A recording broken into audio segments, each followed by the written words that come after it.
my shorty, I ain't messing with no groupies. You know I be moving it.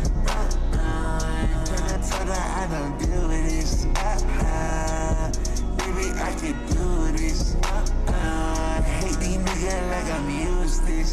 I'm getting money, she think it's stolen. I feel like Humboldt away, a nigga been rolling. I pray they get it in it and I feel so golden. I got this ice on me and all my niggas frozen. All my niggas frozen. I be feeling golden. Sipping on this potion. Nigga, I be chosen. Nigga, they be chosen. Promise they be chosen.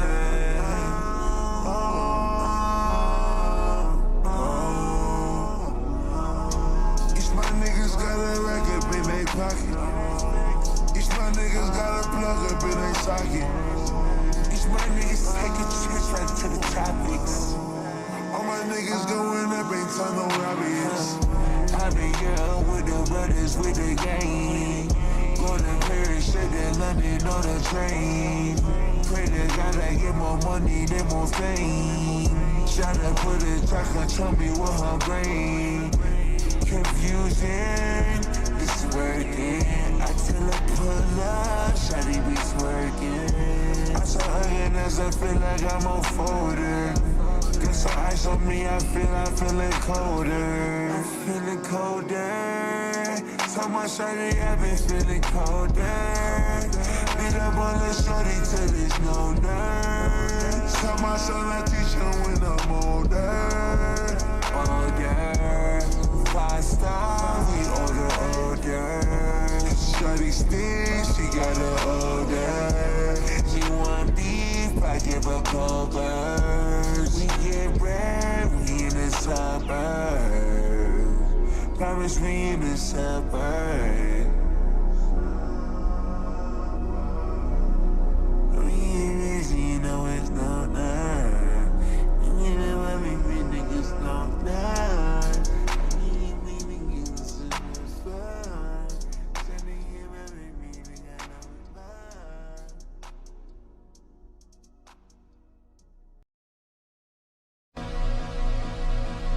Yeah, my coupe came with a chick. My chick, she holding the blick. Niggas ain't know what it is. You know what it is.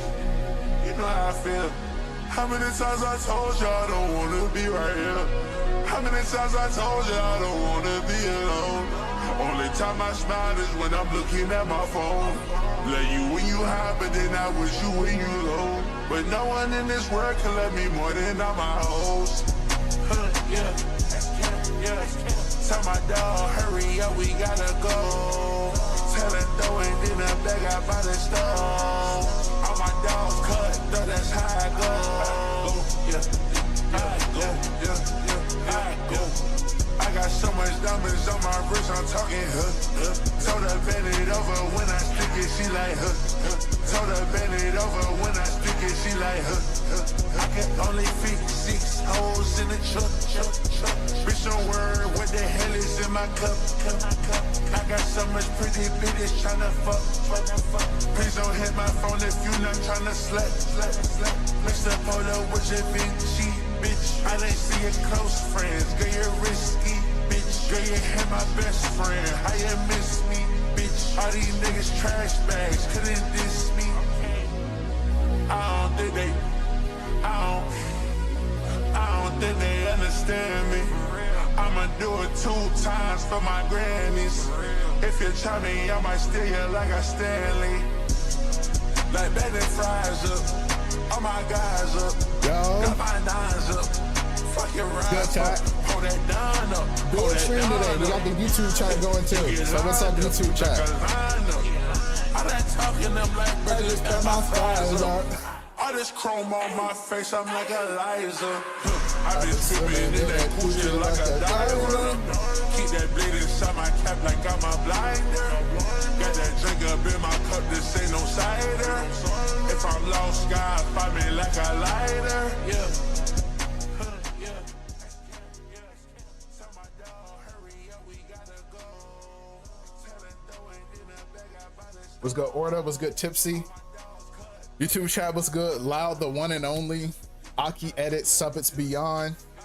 Playlist, you guys want the playlist? You guys want the playlist? We do have the YouTube playlist. We got the, if you come over to the Twitch chat, you can just do ! Playlist and it'll give you the link to the YouTube playlist. However, these songs, both of the songs from earlier were from Cochise. This is Cochise Cutthroat that you just heard. Sup? This man is throwing ass in my chat. Fuck, wrong emo? I think that's the right emo, bro.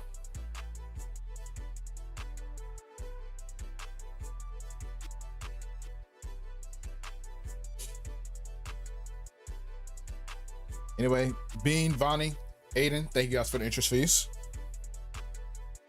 How's life treating you? Can't complain. Can't complain. Things have been quite all right lately.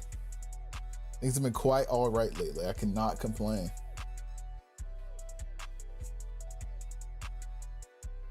Glad to see you put your favorite anime in the thumbnail of your latest video. Hello, Zoomer Boomer Zumboomer. Luft. ST Luft. Yo, thank you for the follow, bro. No way, EU friendly stream. I'll go buy lottery tickets. Yes, it's kind of an EU friendly stream, so we'll see. But what's up, CRT? What's up? What's up? What's up? Congrats on 100K again. Thank you, Sup It's Beyond.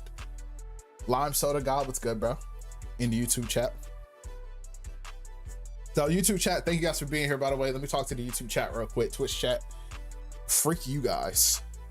This guy always gotta wait for ads before starting. So would you rather me start the stream and then you guys get hit with an ad in the middle of the stream, or would you rather me wait for the ad to be over and then start the stream?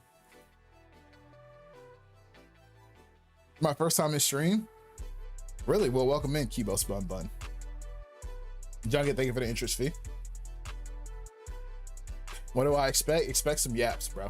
How do I enter the Discord? You can check the link in any of the descriptions of my videos, or you can come to Twitch chat, do ! Discord. Johnny the Man, thank you for the interest fee. You wait until we're in ads to start? Oh, my bad. Anyway, since Twitch is in ads, YouTube, I'm gonna talk to y'all real quick. YouTube, thank you guys for coming through to the stream. I know this is kind of rare over here on the YouTube, but I do stream a lot more often on the Twitch if you can't see the pin. So if you guys want to see more streams, please feel free to come through to the Twitch channel, twitch.tv/Suburbanwill, Suburbanwill on Twitch. There's more streams that happen over here. And there's just more interaction. There's more people, there's more community and all of that. So if you guys want to come check out what we got going on Twitch, please do drop a follow on the Twitch as well. I can also do a lot more on Twitch that I can't do on YouTube streams. So, but today, like, we got a yap sesh, so we should be able to vibe out.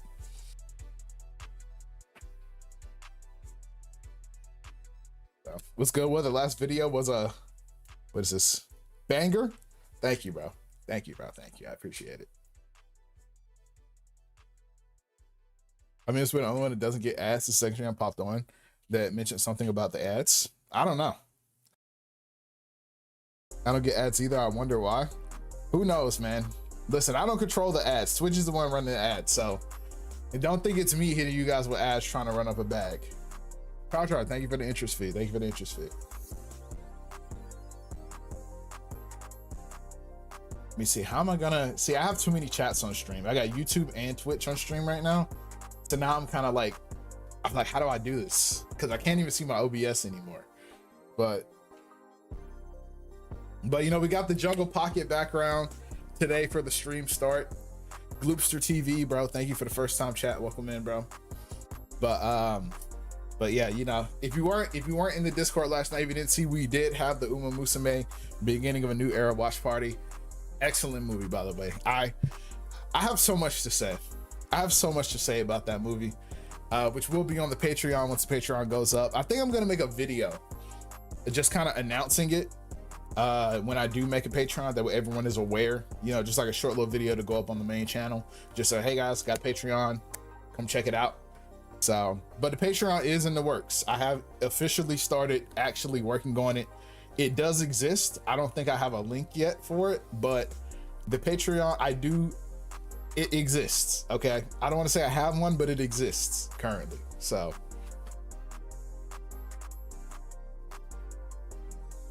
I thought you already had one. I don't, but it's on the way.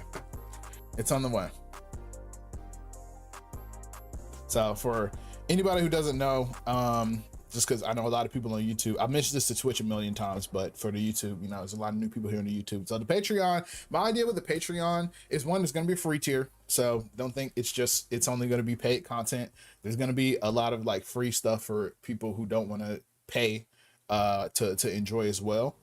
But at the same time, it's also just kind of where I want to do a lot of different things that I just don't want to put on the main channel. So it's kind of a more chill space for me to just kind of have fun and talk about what I want to talk about over there.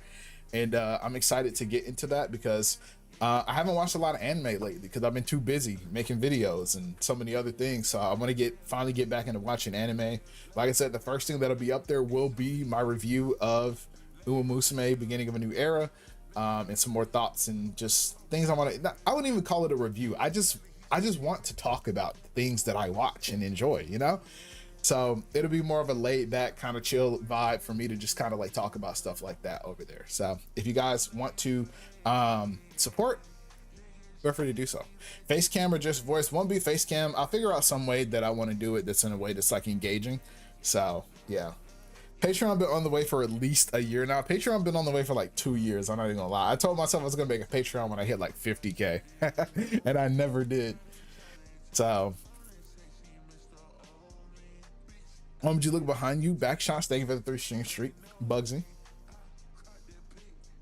But you guys know what it is. I upload it, so we need to go through and talk about it. So for those who don't know, if you're new to the stream, if you're new to the YouTube stream, you haven't been around here before, what I like to do after I upload a video, because you guys really like that, is I like to actually go through and just kind of react to and talk a little bit more about some of the things in my videos. Because, you know, I don't necessarily always get the chance to really talk as much as I would like to in like a 20-minute video. So I like to have a bit more of an open discussion with the chat and do it live when I upload a video, just to kind of talk about some more about the things that I talked about in the video, and allow you guys to comment and maybe share your experiences and things like that as well. So you'll get to the Patreon when you get to it. Exactly, bro. Exactly. The thing is, like, I can't just like make it. Like, I have to put stuff on it, you know, because like, who's gonna like sub to a Patreon with nothing on it, you know? So like, I gotta at least have some content up there that people are gonna want to see before I like make it go live, you know? And I haven't had a chance to do that because I've been too busy making so many damn videos. So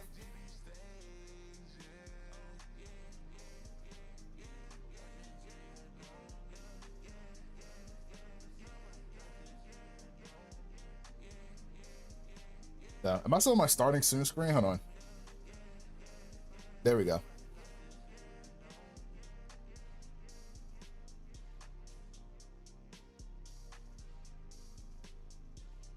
That should work now.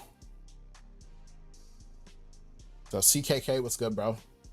Jeffrey Warfield, what's good? Mr. Brown Sugar, what's good? Welcome in. Zenless, put the meat reveal on the Patreon. Meat reveal will be on the Patreon once we hit 200K.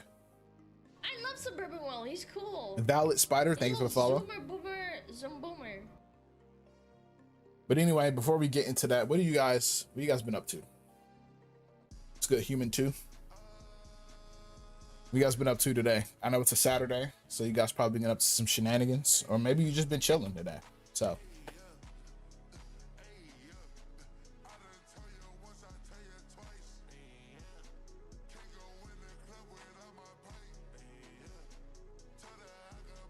reading JoJo's. Now I'm in VC. Now I'm in VC in the burbs. Oh, okay. Yeah, I saw you in there. I was like, Beans and VC hanging out. Book plane tickets to go to UK to see a friend next week. That was good, doe-eyed doll. Or doe, as you asked me to call you. Took myself out to a sweet treat. What sweet treat did you get? Playing some Uma right now. Whose shit are you doing? The mic arrived yesterday. HyperX Solo Cast 2. Probably don't sound like a drive-through mic. W. I have thoughts about HyperX mics, but you got a mic, that's great. Running some Splatoon 1. Just watching funny videos on Insta. Had an interview this morning. Got jolly afterwards. You were jolly as fuck, man. Hope the interview went well. Killing, trying to be productive a bit more. Trying to draw a bit. Okay. What's good? Niz? Saw a brand new day, 10 out of 10. What's good? Liking what's taken. 4 sweet treats to be surprised. Oh, you were being a big back, CRT. I need to go see Brand New Day. It's just my local theater, everything's sold out unless I want to sit way at the front and like look up the entire movie. So I'm probably gonna go see it this week so I can actually, you know, get a good seat and enjoy it. Mine on Top Gun's career. Okay.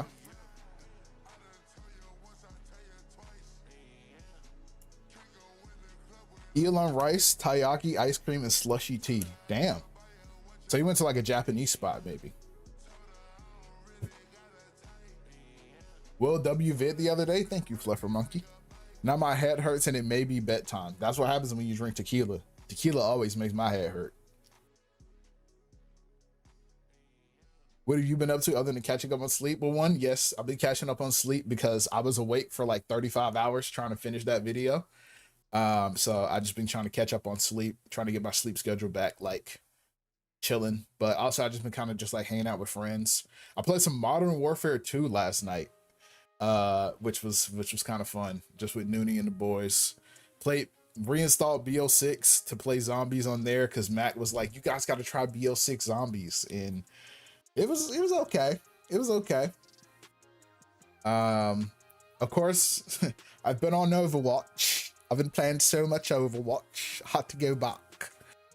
But I haven't played comp yet, so need to get back on my grind. We in gold now. We gotta get the plat tracer loading. It's on the way. I did get some coaching from Oranges though. Oranges did VOD review my Diva gameplay. I got a lot to learn because I've never tanked before in my life, bro. I don't know shit about tank. I was just out there just doing whatever. So, but we gotta get some more Diva games. Leave Overwatch alone and come to a real game, Rivals, in duo with me. It's crazy because I'm actually gold in Rivals again finally. So it's like I don't know, like I'm I'm climbing back just because like some of the homies over in Noonie server, they've started playing Rivals, so I just be getting on there to like help them climb because like you know how these Rivals ranked teammates be. And I just be playing Jubilee. Sometimes I play Magic because like everybody in Rivals just loves playing support because supports are freaking OP as hell in that game. So sometimes I just have to play Magic, but for the most part I just be playing Jubilee.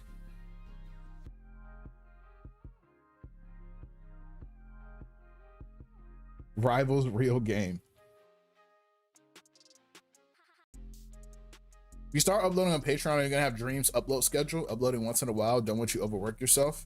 I'm gonna try to also do once a month on Patreon because like Patreon's gonna be very like chill, you know, like I said, it's gonna be a chill spot just for me to kind of hang out with you guys and just talk more about just things that I hopefully will be able to just chill and watch anyway, you know. Like I said, like first thing's going up is Uma Musume movie.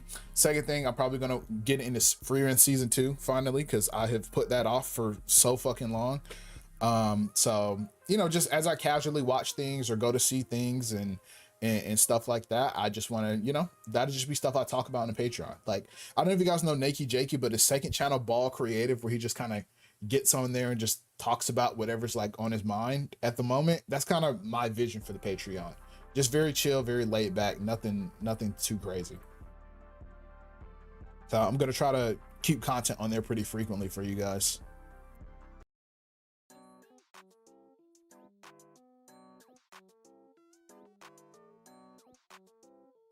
He says opening is 100K. I never said I was opening secret sauce at 100K.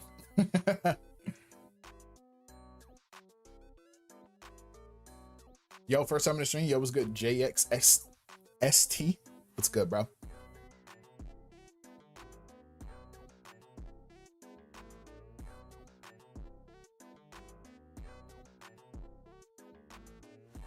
But I'm excited about Patreon. I think it'll be really fun. You guys will get to see more of like my tastes. I know maybe we'll do a Hunter x Hunter rewatch. I know I got a lot of heat back in the day for saying Hunter x Hunter was mid. Maybe we'll do a Hunter x Hunter rewatch. I'll give it another chance and bring you guys along for that journey. So, you know, maybe we'll do something like that. Maybe I'll check out Gurren Lagann You know, I wanted to be kind of an interactive thing. You know, people say all the time, yo, Will, you should check this out, you should watch this. And I think Patreon would be a cool way for me to just check those things out and just share that experience with you guys. Yes, I too remember. I don't know what you guys are talking about. I don't know what you guys are talking about.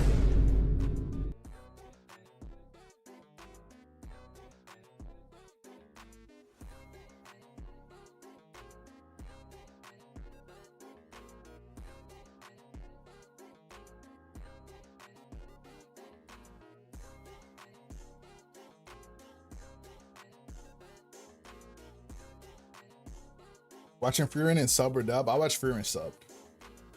The only anime I really watch dubbed are Naruto and DBZ. Everything else I watch sub pretty much. And Fooly Cooly. Fooly Cooly I also watch dubbed because I really like the Fooly Cooly dub.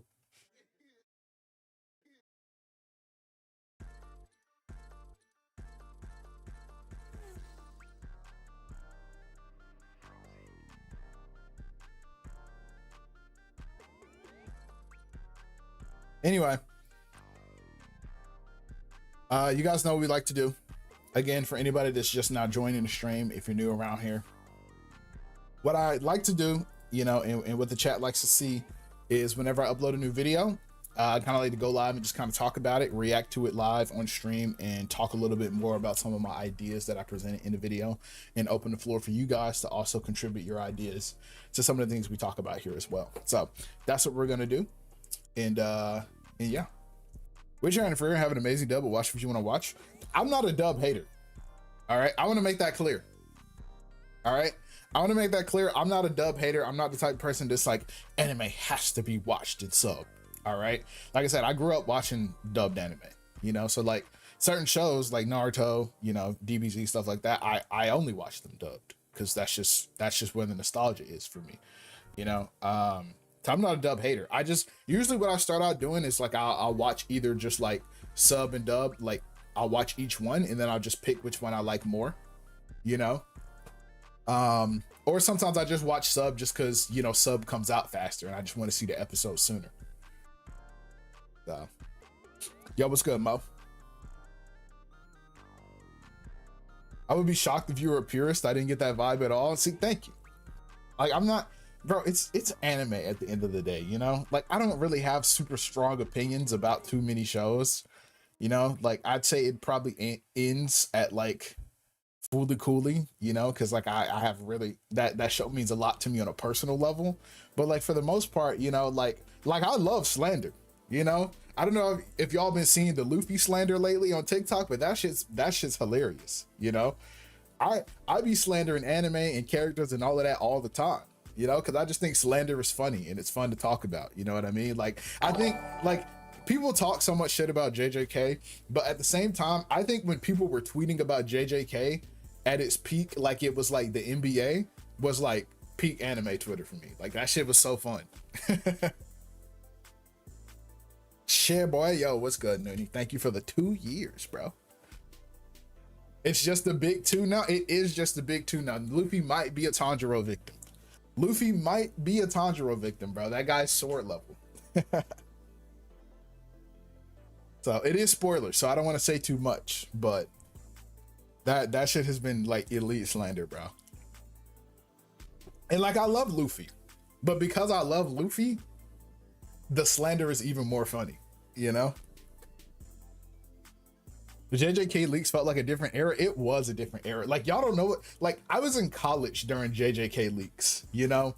And to be in college around a whole bunch of other like anime dudes and like on leak night, bro, like the way we would all just like get together in like a Discord call and just like go through the leaks and talk about them, or like we would like show up at the student center the next day to talk about them.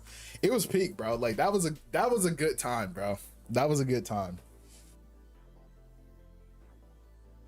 What's up? What's good? Lethal Straight. Shout out Lethal Straight. So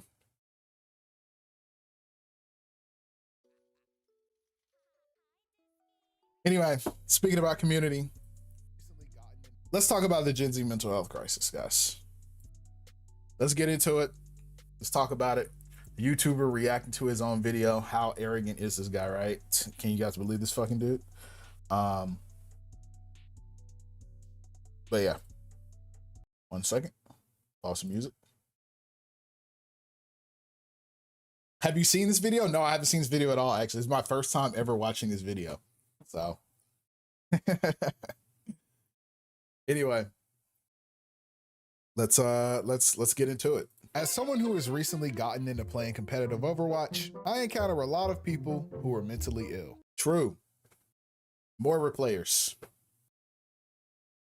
Reinhardt players. I love Suburbanwill. He's cool. Mercy mains. Zoomer. Onron players. You know, so many people in that game that should get checked out, you know? Anyway. But on a more serious note, I think that it's no secret that mental health awareness has been something at the forefront of the Gen Z experience for some time now. Whether it was anti-bullying campaigns at school, or maybe your own personal experience, our generation. Speaking of anti-bullying campaigns at school, I remember, I think I've told this story before. When I was in middle school, right? When I was in middle school, every year there was like an incident, right? There was an incident that happened that required us to have a big assembly. So in 6th grade, it was pantsing. There was a pantsing epidemic. You could not get caught lacking without a belt because you'd be walking down the hallway and someone would come around and just pull your pants down. And then in 8th grade, it was teabagging. And then in 7th grade, it was nut checking, when you just like fucking like tap a dude on the balls.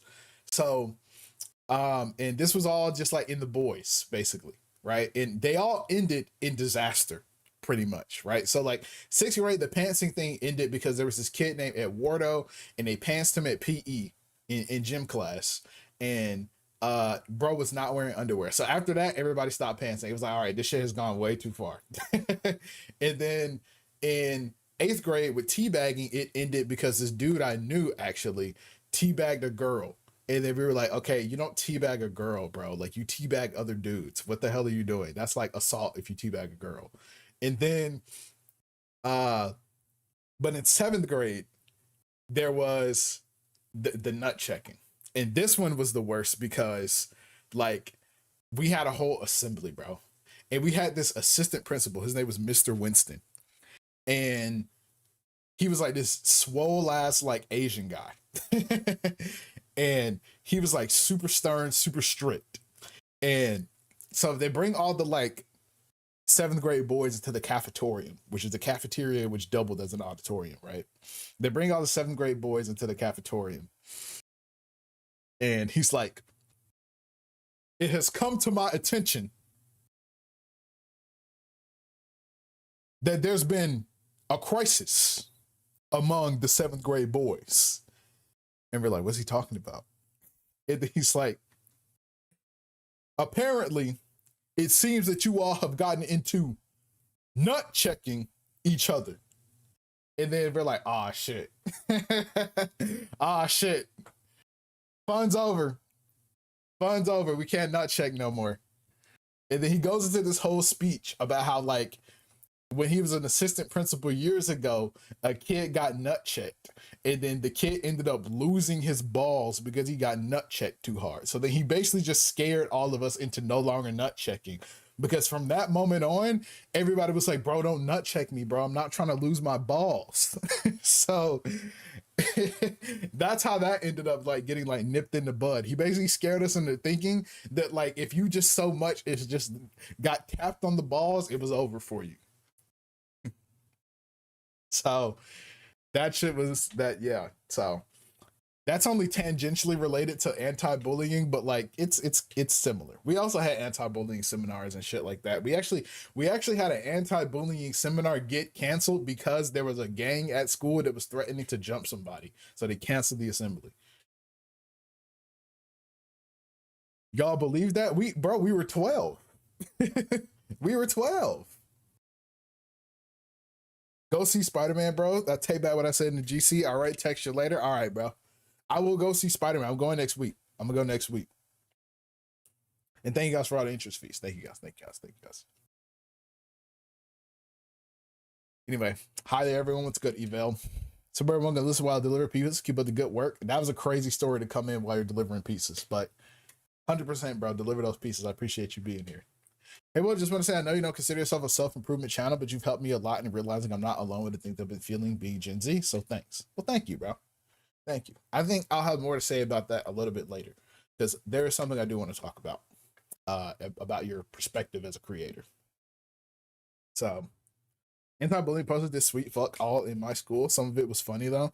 Is one young fella in our home ec was tasked by the teacher to wash, turn on the dishwasher. He did, tossed nearly half a bottle of fairy washing liquid in the dishwasher instead of dishwashing tablets.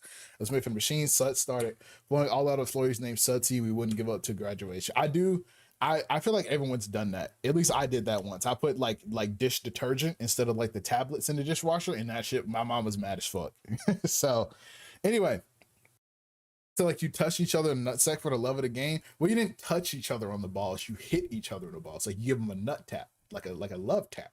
That was like the thing, because like it hurts, you know. So that's what everybody was doing in 7th grade. That was the wave. Like I used to stand, but like my hands like folded over like my crotch so that people couldn't like get to like my nuts. I had a friend, he used to wear a cup, you know, like an athletic cup. He used to wear a cup to school so that he wouldn't get nut checked.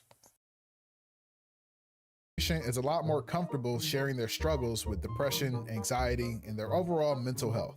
And it's caused us to develop this reputation of being an overly sensitive, weak generation, with many older people believing we're too soft. But I don't really think that's the case. I do think we're probably the first generation with the vocabulary and background to actually talk about our mental health seriously. And I do believe this. I think that like Gen Z is a lot more open with being like, hey, I'm not doing well mentally right now. And I think that's a good thing. I think that's fine. I think it's really good that people are at least comfortable with like coming out, you know? So clearly this generation isn't soft. They grew up getting nut checked. Exactly. You get it. You should have gotten a cup too. I don't know what to tell you. See, I feel like a cup was like, dare I say, that was unethical. Dare I say, coming to school during the nut check era with a cup was unethical. You know? That's illegal. You know, you're bringing equipment to the game when it's supposed to be a free-for-all. You know what I mean? That's cheating. You know, it's gotta be fair game. Everybody's gotta have equal access to the balls, bro. I've always been about good ethics.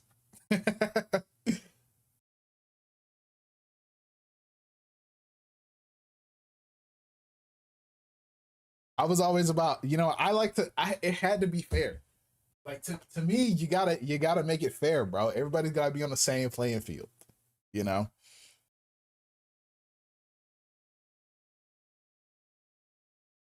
The problem is, there is still a heavy stigma around mental health, not just from older people, but among our generation too. I think because the conversation has become so mainstream, things like depression and anxiety have lost a bit of their meaning. And this, I wouldn't even say, I'm a little guilty of this, right? Minor inconvenience, I'm going to kill myself. I have done that a lot.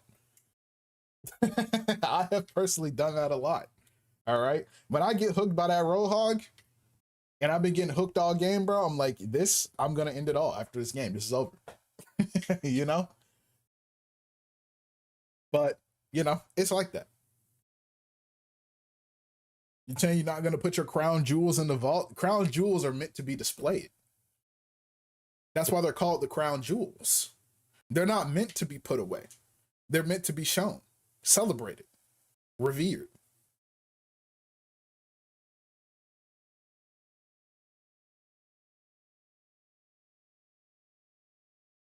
Hi, Trans Girl Hill. Big fan of your content. Thanks for the content. The channel's been very helpful for me. Well, I appreciate you, Jordan F. Thank you for being here. And some people find it trendy to diagnose themselves with a condition in order to feel like they're a part of something. But to be fair, I do think you can experience depression, anxiety, and other things without having to be clinically diagnosed. Everyone experiences these things. That's just a part of being human. I think we all know what it feels like to be tired, but not the kind of tired sleep can really fix. Man, this right here, bro. When this is when like I forget who even told me this, you know, but I remember when I was like really going through it in like 2020, like around COVID, you know. That's when I was like, I was actually depressed a little bit before COVID. I was depressed before it was cool, you know what I'm saying? But I remember someone explained it to me that way. And I was like, damn, I think I might be depressed. Cause I was like, I just feel tired all the time. Like, I was like, I don't really feel sad. I feel like I should be crying right now because like I feel melancholic. I feel like I am not happy, but I don't feel sad. And I was like, I don't really feel anything. And I just feel like, I was like, I'm just tired. Like, I was like, I've been sleeping hella, sleeping through all my classes, and I still wake up tired. And I was like, what is wrong with me? You know? But, you know, and then someone was like, yeah, you're kind of tired that sleep can't fix. And I was like, whoa. I was like, whoa. Whoa, you low key just gave me a whole new perspective. I've never even seen it that way, bro. When sleep doesn't fix it, you know you fucked up. Facts. But things like depression and anxiety can show up in a lot of different ways. And while I think it's more common for young people to talk about their mental health, many of us still aren't really sure what to do about it. So sadly, many people are still struggling all by themselves. Mental health itself is an umbrella term. And this is one thing that I feel like comes up a lot, especially when we talk about like quote unquote men's mental health, because like whenever I try to engage in that conversation, people are like, let's talk about men's mental health. I'm like, okay, let's do it. Let's talk about it. But like, I feel like people just kind of use mental health itself as a buzzword. They're just like, yeah, let's talk about men's mental health. I'm like, okay, what about it? What do you want to talk about? Because like, it's such a broad term. Like there's a lot we could say about men's mental health. So what do you want to start with? You know? And that's usually where the conversation ends, you know? And it kind of sucks because I do think it's really important to start talking about men's mental health and mental health as a whole, of course. But I feel like so many people just stop at mental health when mental health looks so many different ways and entails so many different things. You know what I mean? And a lot of people just kind of like stop at just mental health, you know? And it's like, well, like, you know, I feel a little sad, a little lonely. And then I'm like, okay, like a lot of people feel that way. So like describe it. Like, can we have more of an in-depth conversation about what we think are the root causes of these things? What do we think, you know, how does this experience compare to like women? Since you feel like it's a unique experience to men, you know, like what can we say about it for men? You know, and unfortunately, I feel like a lot of men in general, we're lacking the vocabulary to have an honest conversation about it. You know, I think a lot of people, I got a comment that was like, this is a very gendered experience. And they were like, things that are successful for women won't work for men and are detrimental to you. And I'm like, okay, tell me more. Talk to me more about it. You know, if that's how you feel, because I disagree. But like at the same time, it's like you're kind of just we're still on the surface, you know? It's like let's talk about it more then. You know, like what do you feel is so detrimental? What do you feel is lacking in terms of like supporting men? You know what I'm saying? And I feel like a lot of men, we're still lacking the vocabulary and the context and the experience to really effectively tackle this issue. But we'll talk a little bit more about it when I get into that section. So you can talk about men's mental health. So women, and I feel like that's what a lot of men say. That's another thing. A lot of people sometimes get upset with me, Suburbanwill, because like I bring up an issue talking about mental health or something, a problem for men, and people get mad that I don't immediately start blaming women for it, you know? So this is what the entire gender war video is, you know? It's like, I said like, hey, I think this is something that is like detrimental for men. And I'm like, yeah, but you didn't talk about how women are the problem. And I'm like, that's not really what I was getting at, but okay. So, you know, and I get that a lot too. You know, I think a lot of people are kind of just like, I don't know.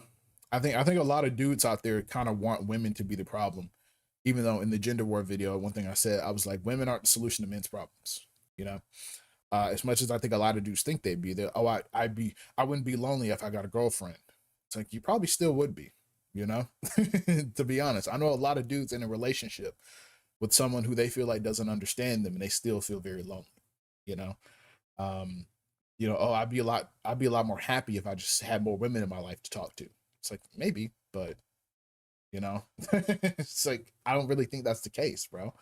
You know, it's not like a men versus women thing at all. Like we all have like our unique struggles. Sure, our gender does affect the way we interact with the world, but like it's not like their fault. You know what I mean? So,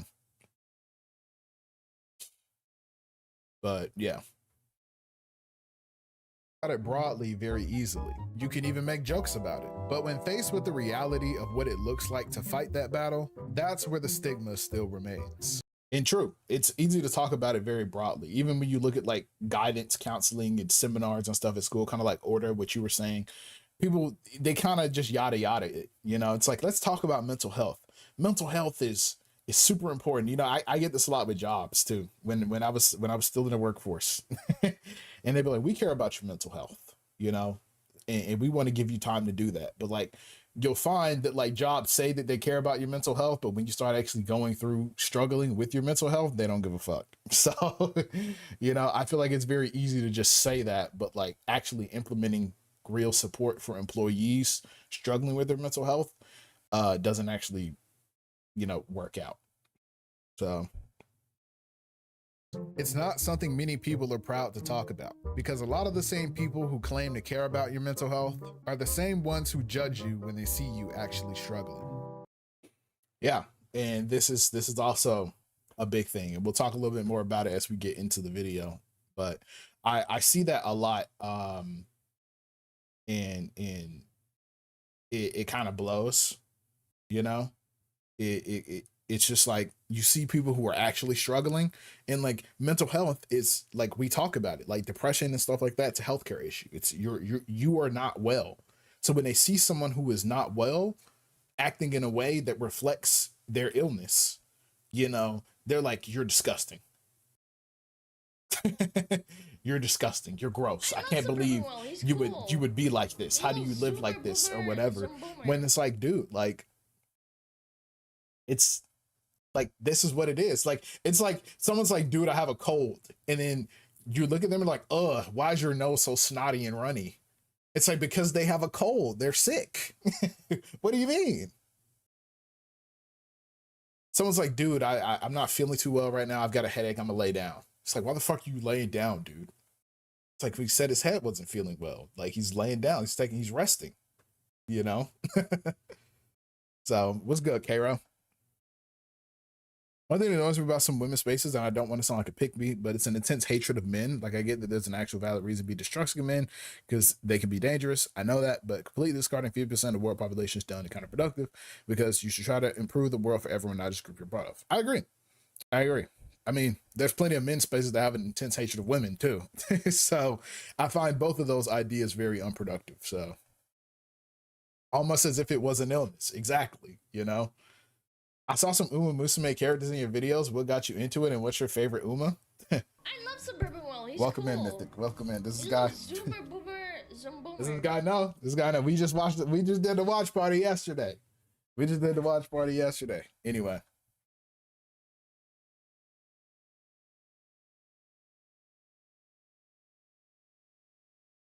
Star Wars is great. What's good, bro? Hold on. I'm getting follows on Twitch. Let me pull up the Esteban and Road Killer. Thank you guys for the follows on the Twitch.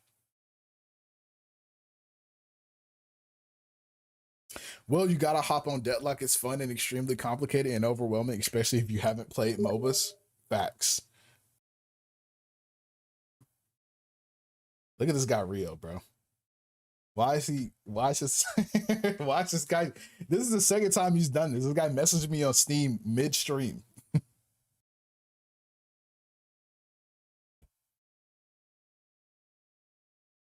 What's good, Mia? Welcome in. First time chat. Reacting to his own videos is crazy. All right.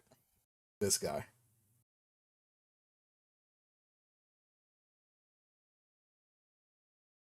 It's been interesting to watch the boomerang generation discourse in the US as someone who lives in Italy, where you generally just leave the parents' house much later. Average is like 30. Yeah.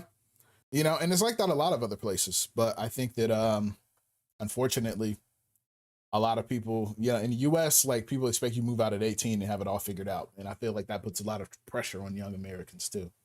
Obviously I'm American, so I can only comment from my perspective as an American, but I'm sure a lot of people resonate, in other places of the world too. I love Suburbanwill. He's cool. So it all comes down to having a Zoomer, conversation. boomer, Conversation equals zoomer. understanding. Sheesh. Oh my God. Another follow. The small plumsicle. Thank you for the follow. Welcome in. Welcome in. How old are you? I'm 26 years old. I love Suburbanwill. He's cool. Jesus Christ. He's a little Lugia, zoomer, thank you for the follow. boomer. Damn, don't do that. Don't.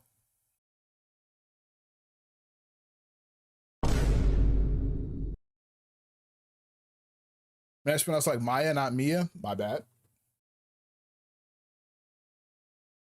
2 feet in the grave. I love Suburbanwill. He's cool. He's a little zoomer, boomer, Jordan, thank you for the follow. Thank you for the follow. Welcome in. Welcome in. But yeah, I mean, that was kind of the point of the gender war video, even though I got so much hate from a lot of people for making that video. But I was just like, maybe if all I was saying was maybe if men and women talked a little bit more, they would realize that their struggles are a lot more similar than they are different. And we would be able to move forward. But niggas were like, no. No. What the fuck? And I was like, all right, my fault.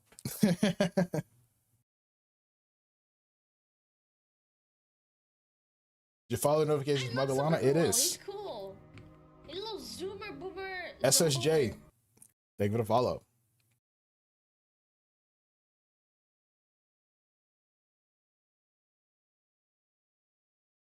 Everyone's more similar, they are different. Their struggles ultimately true.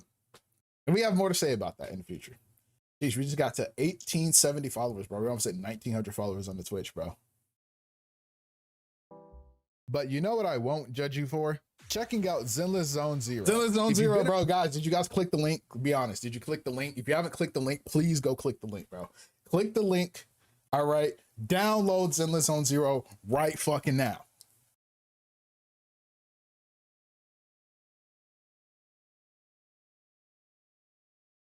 No.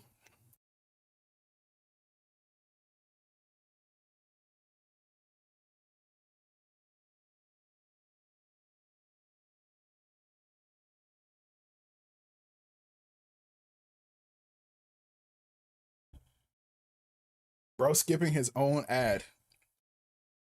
Cochain? Coachella, is that you? Or is this a different person? Because who the fuck is Cochain?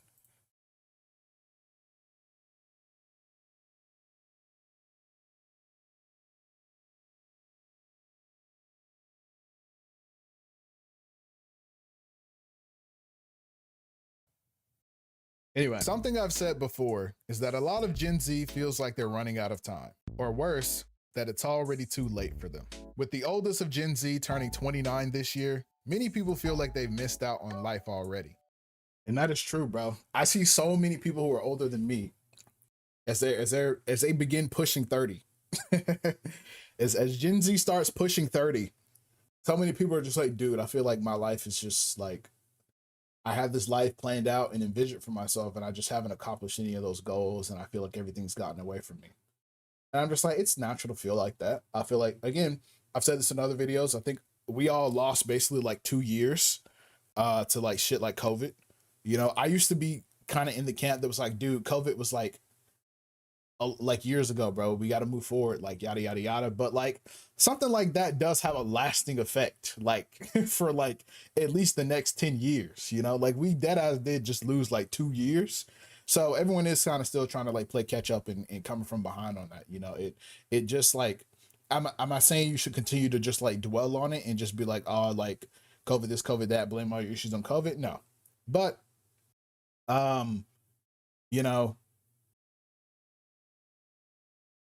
it still matters. That's something you still have to consider as well. And at the same time, you know, shit is hard, bro. Shit is hard.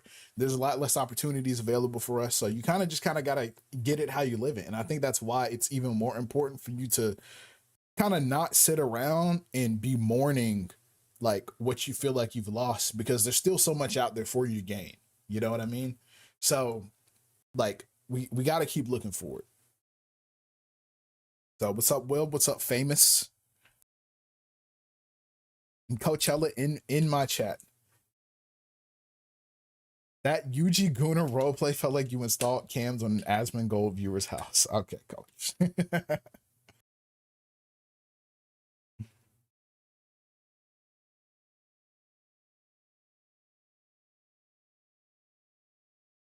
So it's midnight where I live, so I'm headed to bed. Just want to say thanks for your vids. Help the ton with maneuvering through life and shit. Helping me set my moral compass early. Good night. Well, thank you. Thank you. And I hope you sleep well, Mythic.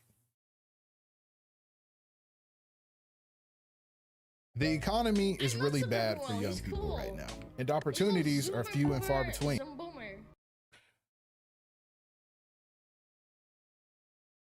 Kick. I'm gonna call you Kick. Kick, yo, thanks for the follow. Coach, thank you for the interest fee. So this is something that you guys would never see, but I am really proud. This took me like forever. Like this is part of the reason why it takes me so long to make videos, because like sometimes I spend like a unnecessary amount of time, like 30 minutes on just like making a detail that most people would never notice in the video. And it was making Kobani's resume. I gave her a complete resume, by the way. And let me see if I can pull it up.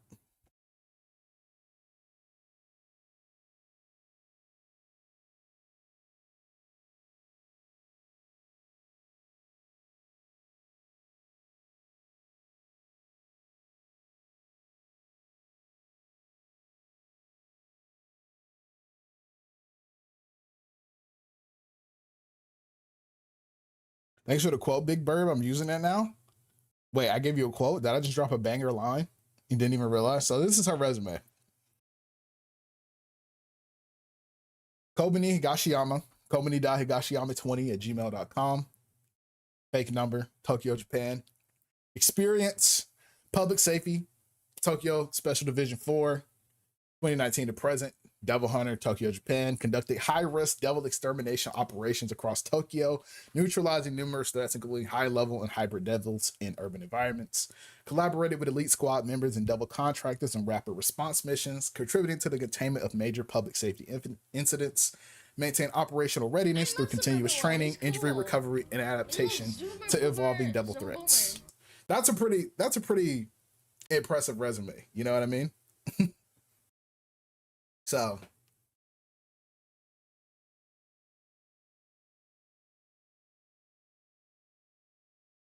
was her being a waitress part of the lore? Did you add that in for details? Yeah, after she leaves public safety, she actually works at a family burger restaurant as a waitress. So it's out of order on the resume just because I wanted this part first, but she does end up working there.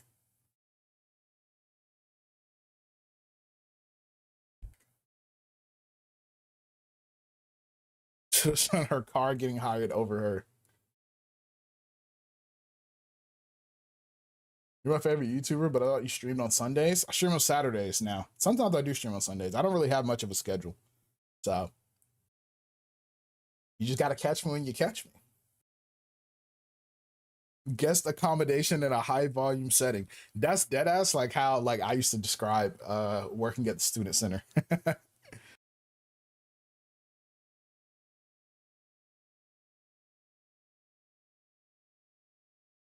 Young people feel stuck, like their lives are heading nowhere. Even many therapists are saying that their clients don't even need therapy.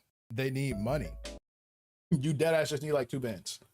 Low key, bro, like a smooth 10K, and I say this, like, will solve like so many of your problems.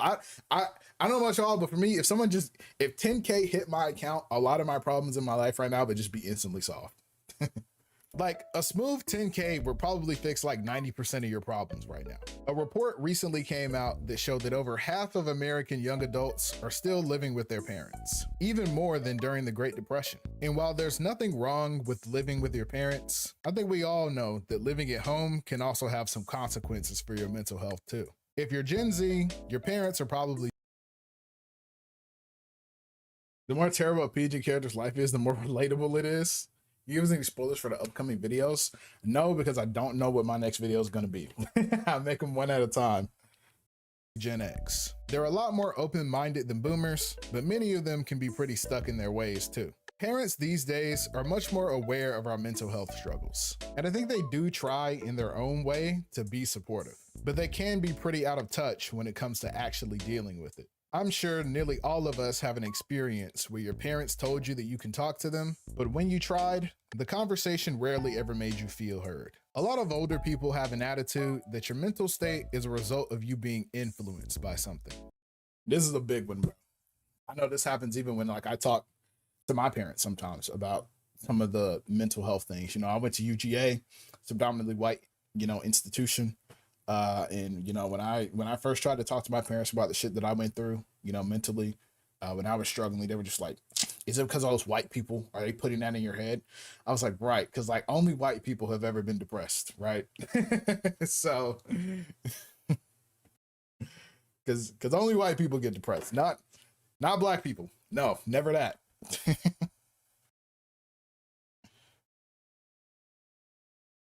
And that should just be so damn annoying, bro. That should be so damn annoying. Like there's someone just putting thoughts in your head. So if you just get rid of those thoughts, everything will be okay. Is it your friends telling you this? It's probably that phone. I remember my mom said the same thing to my brother when he was talking about it. She was just kind of like, she was like, are people putting thoughts in your head? Why? Like, what do you mean you're depressed?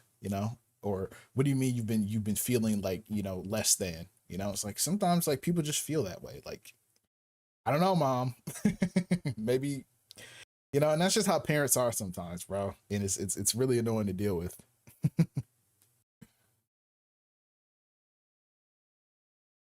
They genuinely think this is helpful, but and this is their way of helping. They're like, no.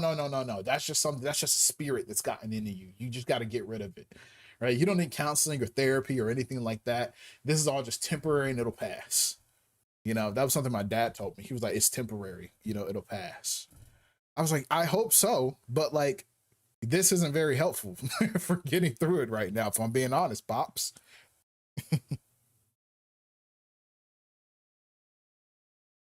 Number one frustration be turned down by the one support you seek when you're at your most vulnerable. Exactly. And then parents wonder why their kids don't talk to them about this kind of shit. So me, it's always religion is throwing at me to fix it. Listen, I live in the American South, so I know that's the thing too. I'll never forget. When I was going through it, I had a religious friend come up to me. Mind you, I'm not doing well. I'm not doing well. This guy comes up to me. His name's Matt. He's like, yo, Will. He's like, how you doing? I was like, I'm not, doing the best, but it's okay. I'm like, I'm just making it through, been going through some shit. He's like, oh, well, he's like, he's like, if you ever need some support, you can come to my Bible study and things like that. And don't get me wrong, 100%. Like, I think that like, if you are a religious person, churches are some of the like best community resources for if you're struggling with your mental health and you can't afford something like therapy and stuff. They really do offer a lot of resources and support, even if you aren't a religious person. Right. However, and I was like, I appreciate the sentiment. I'm not really religious, but like, thank you for inviting me to just be a part of your community. And then after that, he's just like, yeah, but like, it's the devil within you, and like, if you get that devil out of you, then I'm sure that like that spirit and that influence will. I'm like, all right, you lost me. You lost me, actually. Fuck you, Matt. I was rocking with you because like I felt like you were supporting me for a little bit, but like now you just like started saying I'm possessed by the devil. That ain't helpful, bro. That ain't helpful.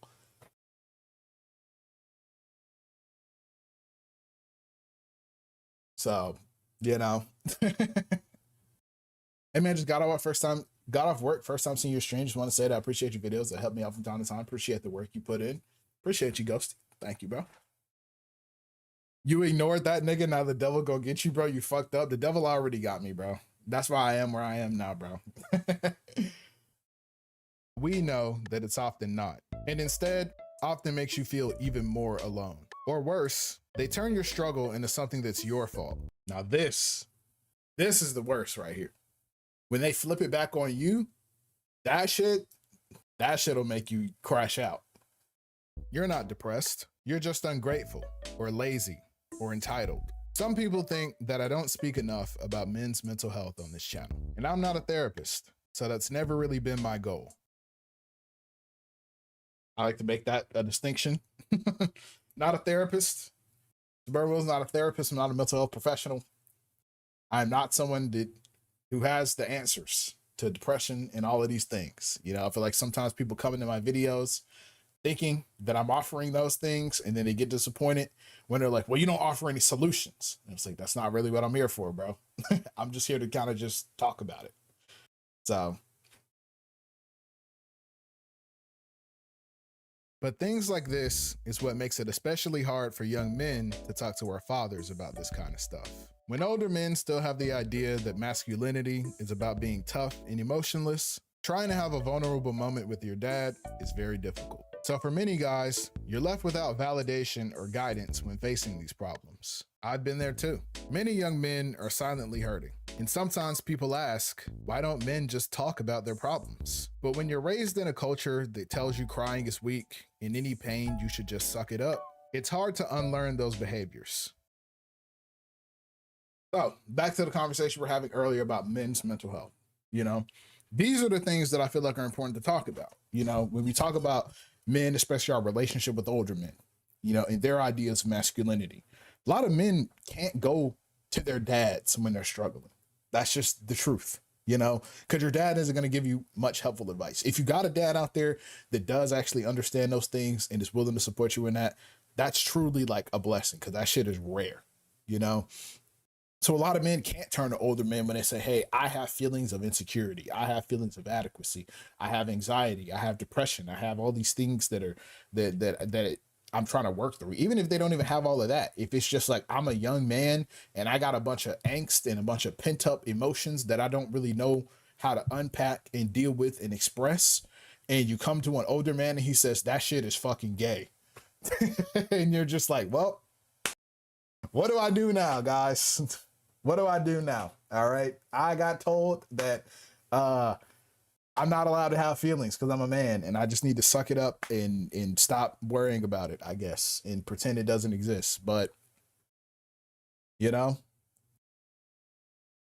it's just like a lot of men just aren't allowed to even express these things, you know, and it's really unfortunate. And I just find it ironic sometimes that, again, like a lot of dudes only call it out when it happens with women.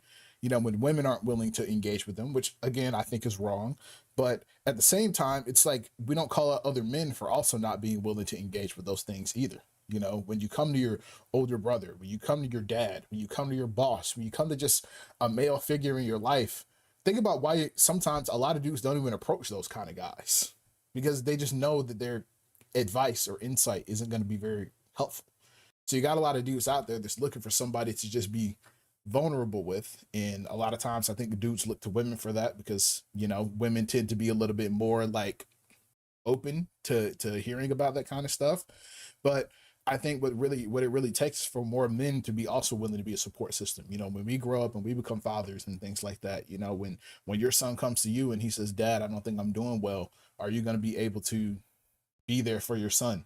You know, when you have a friend who's like, dude, like, I just been kind of going through it, are you going to be able to be there and let your homie know, even if he doesn't want to share it with you? Just say, hey, bro, if you ever got some shit you're going through, bro, let me know. You know what I'm saying? So, you know, I think we talk about men's mental health, we got to talk about, you know, the reality of the situation, you know, and the fact that, like, a lot of us as young men have been abandoned by older men when it comes to these things. So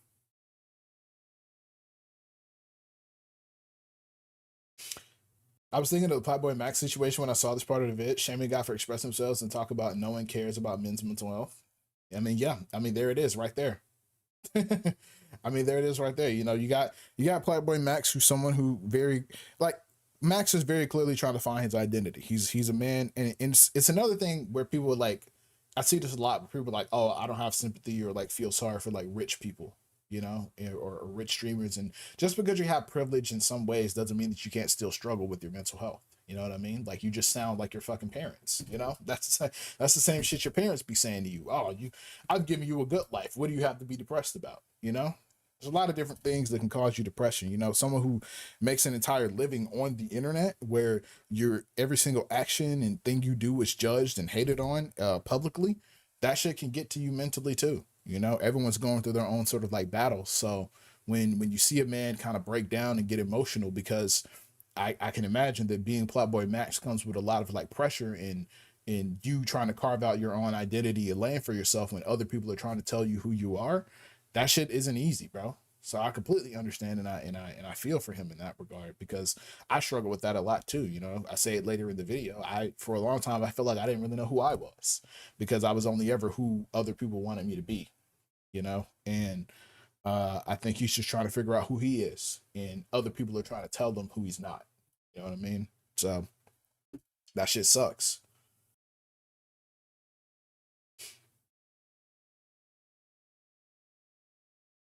Even as an adult, it's even worse when men do finally open up, but then are met with hostility for doing so.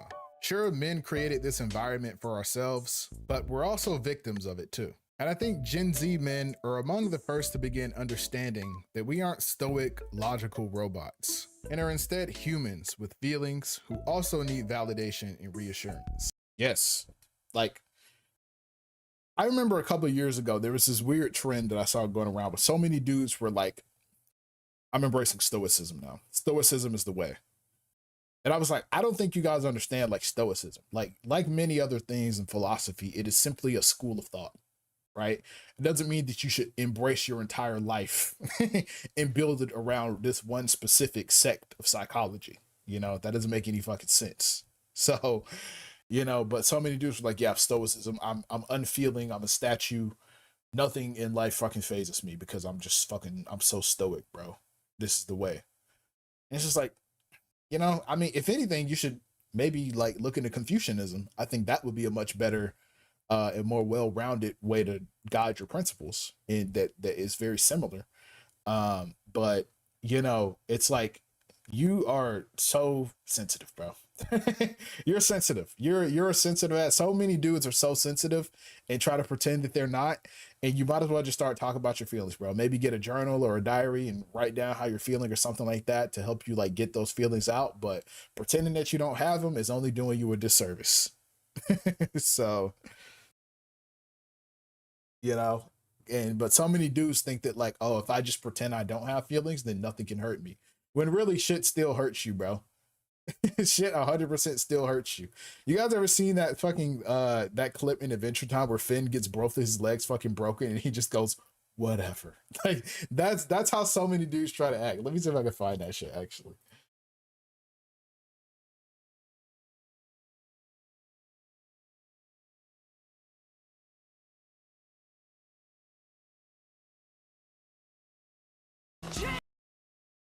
This shit right here, bro.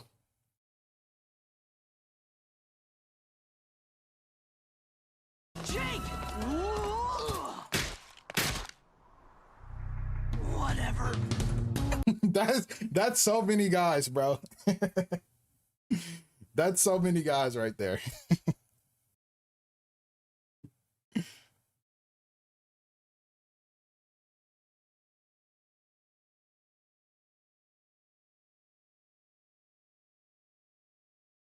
I ironically started journaling my struggles almost 2 years ago. Actually helped me figure stuff out. I used to do that too. I used to write down just like things that I was feeling and just to kind of process it. And then I kind of realized in college that I was more of an external processor, and actually talking it out kind of helps me a lot more, you know? So I started kind of like being more of someone who kind of like talks to people and verbalizes those things more so because to be honest, I don't really give a fuck what like people think about if I'm struggling with something, you know? It's like either you care or you don't. And if you want to listen, I'm going to tell you truthfully and honestly. So how can you tell which method works best? I just felt like journaling after a while for me just kind of stopped really helping me because like I would just kind of write it down and it would just kind of just be there on paper. You know what I mean? And it was cool to be able to get it out at least on paper, but if I'm not going to show that to anybody or talk to someone about it, I felt like it just kind of just stays there. Where it's like for me actually saying it out loud, like it got to a point where like if I was feeling a certain way and it was just kind of, you ever get that feeling where something's just on your conscience, like something's just bothering you and you're kind of carrying it around all day. It feels like something's just like in your stomach or on your chest. And I felt like whenever I was feeling that same sort of tension, whenever I had a moment alone, I would just kind of say it out loud what I was actually feeling, and I would feel so much better. I would just be like, okay, it's out there. Like I have verbally acknowledged what I'm feeling because I've been walking around knowing that I have this thought in my head in the way that I'm feeling, but I'm afraid to say it because like if I say it, it's like real, you know? But I'm like, I have to say it and bring it into reality in order for me to actually begin to start addressing it and why I feel that way. And that's when I realized I was like, I should probably start talking to people more about my issues instead of just writing them down. But if writing it down works for you, that's fine. I'm not saying one is better than the other. I'm just talking about what works for me personally. So, but yeah, you know, I think maybe, you know, stopping at journaling just kind of like I found it a little bit less effective, and it would be better if I, you know, wrote it out and then talked to someone about it. And then after a while, I just kind of just was like, hey, can I talk to you about this? You know, can I talk to you about this? You know, I sat the mods down a couple of weeks ago and just talked to them about my own mental, you know, and what I had been dealing with at the time, just because I had been so silent about it for so long. And I was just like, you know what, mods, everybody get in the mod chat right now. And then I just kind of, you know, not to just like cause any drama or anything like that, but I just kind of just, it just felt good to just be able to just like express myself to just people who just cared to listen. So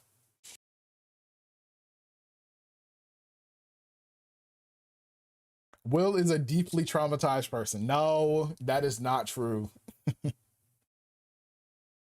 So don't jump off, please. No, I was not, guys. This was not me talking about being depressed. All right. I'm fine. I'm doing well. I'm doing great. All right. You guys don't have to be, you guys don't need to be concerned about me and my mental well-being. I promise I'm fine. It was about just a situation that I was dealing with. That is why I talked to them. All right.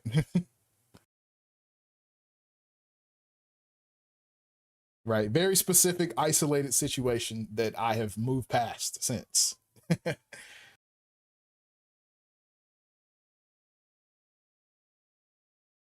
So now I have been depressed in the past, but like this was years before I even started making content. So in fact, making content is, you know, what has gotten me out of this. So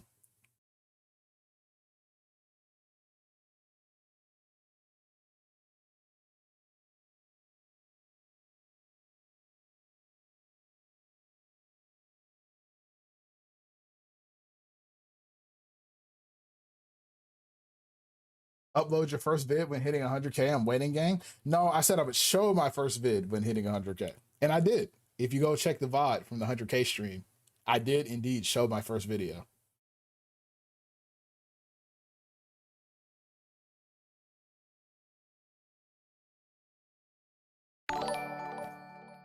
Oh, Jordan, thank you for the prime, bro. I appreciate you. Thank you so much.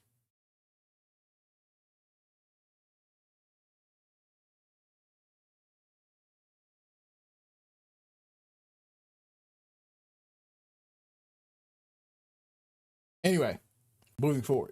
What's a good Billy? What's a good screen player? Your family, the people who raised you and should understand you best, sometimes can be the people who make you feel the smallest, whether they mean to or not. Hey, came as soon as I could. You okay? Yeah, I just needed to get out of the house for a bit. My parents are driving me crazy. What happened this time? Well, my mom was on me about being in my room so much lately. Wanted to know what was going on with me. Okay. I told her I didn't really want to talk about it, but she insisted I could tell them anything. How'd that go? I tried to tell them that I'm depressed and haven't really been feeling like myself lately. And what'd they say? They said I was ungrateful and that I had nothing to be depressed about because they've given me a good life. Parents, don't they know that's not how it works? Yeah, like, I'm 23. Me being depressed has nothing to do with them, but they always take it that way. Yeah, that sucks. I'm sorry. At least you tried. I wouldn't even think about talking to my parents about that. Yeah, that's probably my last time too. Well, want to listen to some music? Yeah, that's chill. This was actually just a dead ass like conversation that I had with my parents. Just when I was 23, you know? Like that, it's pretty much exactly how it went. You know, my parents were like, fuck is wrong with you? We don't know what's going on with you. You look like shit. And I was just kind of like, I mean, do you guys want me to be honest? And they were like, yeah, of course. Like, you can talk to us. And then I tried to explain it to them, turned into like a whole like 6-hour conversation. And you know, where they were just like, you sound like you're ungrateful because we've done all this shit for you and you don't fucking like appreciate it. And I was just like, how the fuck did this turn into me being ungrateful? So I was like, you know what? I think I'm done talking to y'all. I think I'm done talking to y'all about this. Y'all will only learn about me when I am feeling well mentally. So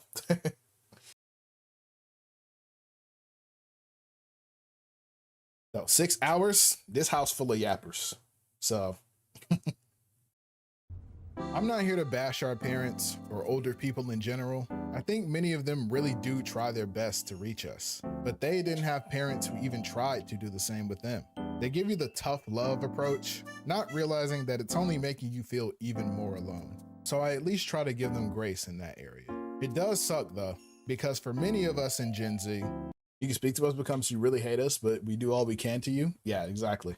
Identity is important. And when you're struggling, I think more than anything, you want to feel seen, like someone understands what you're going through. But sometimes it can be hard to even articulate what you're experiencing. A lot of people in our generation use humor and relatability to cope with their struggles. And I think that's a good thing. It at least gives us a way to talk about these things in a lighthearted way. When there's a roadhog in the lobby, don't talk about my diva gameplay, all right? Don't talk about my diva gameplay.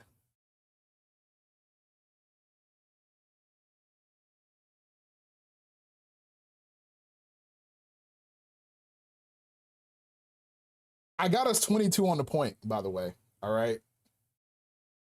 I want a KMS too, but I do think that the normalization of talking about your mental health has also caused people to start glamorizing it too. You can be sad and tired without acting.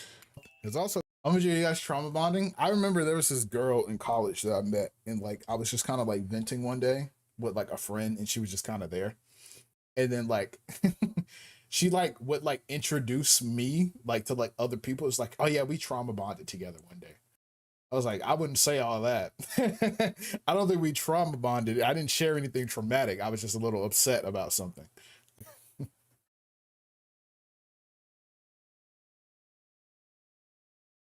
Cause people to start glamorizing it too. You can be sad and tired without actually being depressed. This too, anyone want a depressed loser GF like me? This right here, I've never seen people like this. Ain't even LARPing. This is just pick me behavior. You know, like, and I know y'all, if you be on Twitter, I know you've seen this before. Like, there be so many of these like women out here that are just like, guys, I'm such a loser. All I do is play fucking Valorant all day, and my room is so dirty. Who want me? You know, and it's just like, why? Like, why? Like, if this is really the life that you are living, then like you probably should be seeking help, not a partner. And also too, like, we're like glamorizing it, like we're like memifying it, and you're like making it like a thing, like a quirk. And like now you got a bunch of mentally ill dudes who were like, I need her, and then y'all just gonna be one mentally ill ass couple, and then we finna have another like 30-page Google Doc on my TL in a couple of months. You know what I mean? So, you know, that shit not it either. So you can feel nervous talking to new people without having anxiety. And I'm not saying this to gatekeep mental health, but overusing these terms hasn't really normalized anything. because the people who actually are suffering are still stigmatized. That girl who gets called weird because she avoids people and has trouble speaking. That guy people think is gross because his room's a mess and he hasn't showered. That girl who's always getting so drunk she embarrasses herself. That guy that's blowing his money talking to sex workers on the internet. It's easy to laugh at these things when you aren't the one struggling. And this is like one thing I did want to say, you know, when we talk, again, going back to the topic of men's mental health, right? You know, we talk about being an incel, being a chud. These dudes are this, these dudes are that. But like some dudes are just genuinely struggling. They're struggling and they know that the way that they're coping isn't healthy, but they don't know any other way to do it because they don't have anyone to talk to about it. You know, sometimes, you know, I don't know if a lot of people know this, but like when it comes to like sex workers, right? One thing a lot of sex workers say is that like a lot of times dudes don't really hit them up for, you know, booty pics, you know, instead they want to talk to them. They want to chat with them, you know, they want to have a conversation with a woman or someone who at least can pretend to care. And you know, this OnlyFans girl only wants their money, but she at least can like make them feel like a person, you know, because a lot of dudes don't have anyone to turn to, you know what I mean? Like this, can I pay you $200 to rate it? You know, men crave a lot of validation, you know what I mean? And one thing I think a lot of sex workers will tell you is that, this is one thing that I've seen just like, again, from sex workers who have said this, one of the most popular things that they always get requests for is for men ask them to rate their penis. They just like, they're like, I want to know what a woman thinks of it, you know? And like dudes just like, it sounds a little sad, but like dudes just kind of want that, you know what I mean? Like they want that kind of like validation and they're willing to like pay for it. Or dudes just want to like, you know, they want a custom video of them just like saying their name and just like talking to them, you know? Like that's why this kind of stuff is popular, because a lot of dudes are who peruse these websites are actually struggling. They don't have anyone to talk to. They just want some kind of like companionship. And a lot of times sex workers, they don't even want the sex. They just want the attention. They want the company. So that's another thing to like consider. Talking to sex workers on the internet. When paying them to do it, not give an unbiased response, they want an honest, bro. A lot of they always say like if so I was on Reddit actually. I was reading this. It was a thread basically. And basically like this woman was like explaining just like what she offers. She was like, most popular thing I get is like dick ratings. Dudes always want me to rate it.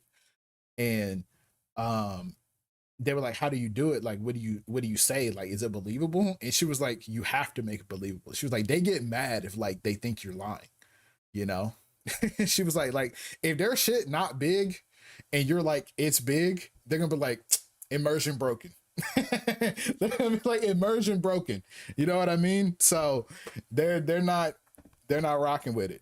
So time to go. Good night, friends. Have a good stream later. CRT, you know I'm always happy to see you. Monty, welcome in. Thank you for the interest fee. So even still, like I said, they just want a woman to talk to and to give them validation and reassurance a lot of the time. So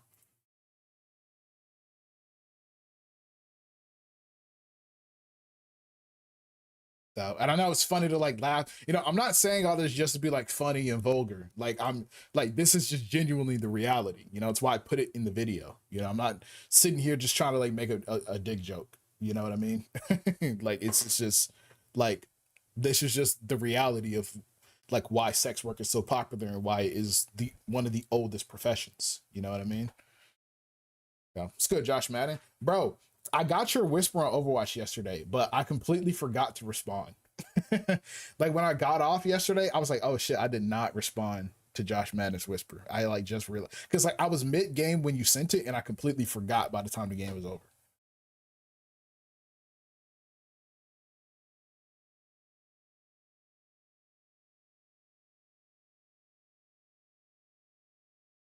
Unpopular opinion, I think OnlyFans is better than free porn simply because I feel like Porn Edition wouldn't be so mainstream. I mean, to be fair, sex work existed before like internet pornography, and it just has continued to exist. It's just more accessible now. So I don't know. I think, like I said, like a lot of men are still blowing their money on it just because, like, I feel like it still would be mainstream. Um, you know, and this brings up another point. You know, I saw this take, you know, where people were talking about, you know, they were like, porn addiction is not a thing. You can't be addicted to porn. You know, it's not the same chemical brain response as like being addicted to drugs. I was like, well, yeah, if we want to get into like a technical standpoint of it, for sure, like it's not the same, but like it's more so a symptom of other problems that you have, maybe psychologically. You know, maybe you're depressed, maybe you feel a lack of validation, and the only way you know how to get that dopamine is from engaging with pornography. You know, like it's more than just like, oh well, the studies say this. It's like, well, you're looking at the wrong study, because there's other studies that show that this same sort of dopamine release is something that people can still get hooked on when they engage with pornography too. So, you know, I feel like it's disingenuous to say that people still can't be addicted, maybe not to pornography itself, but to the dopamine that they get from engaging with it short term. Because if you're fucking sad and the only thing that makes you even feel anything because you've been walking around numb all day is when you bust, that shit can get addicting, bro. And there's a lot of people who are struggling with that.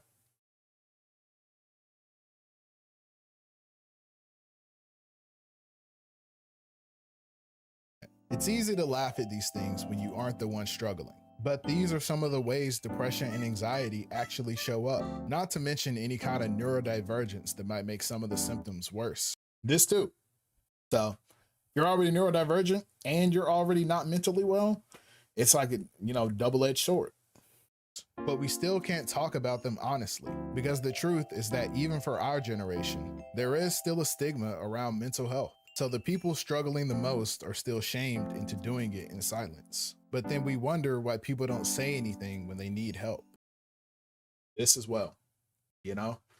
People are like, why didn't you say anything sooner? Why don't you come to me? Why don't you talk to me? It's like, because it's fucking embarrassing, bro. How is bro supposed to come to you and be like, yo, dude, I just blew $400 getting my dick rated on OnlyFans last week.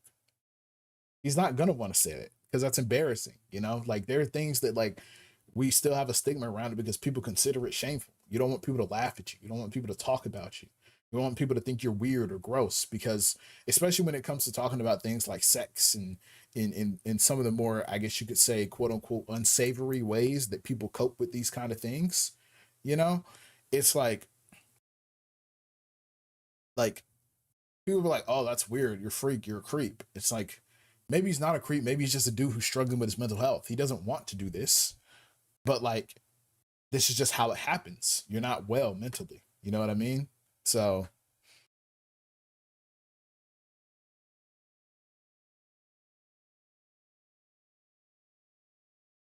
you're scared of being judged, and if it goes south, people might be more distant from you. Exactly. You try to be transparent and say, hey, I've been struggling, and this is kind of what's been happening because I've been struggling. And then people look at you and they're like, oh, this dude's weird. Why would you do that? Why is this guy not cleaning his room? This guy's gross. He's not showering. He's gross. You know, oh, what the hell? Like he's been jacking off 8 times a day. What a weirdo. Why am I friends with this guy? Suburbanwill, he's cool. You know, but if someone Hello, comes to you and it's like, hey, dude, like Super I've been Boomer. struggling, I've been trying to get some help, and you judge them for that, yeah, bro, people aren't going to be open about that. So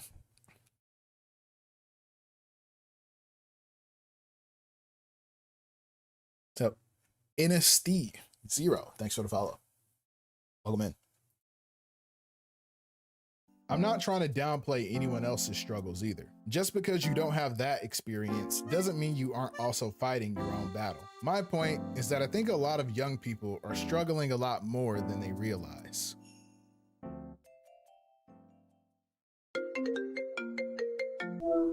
Oh, you're up early for once. Early?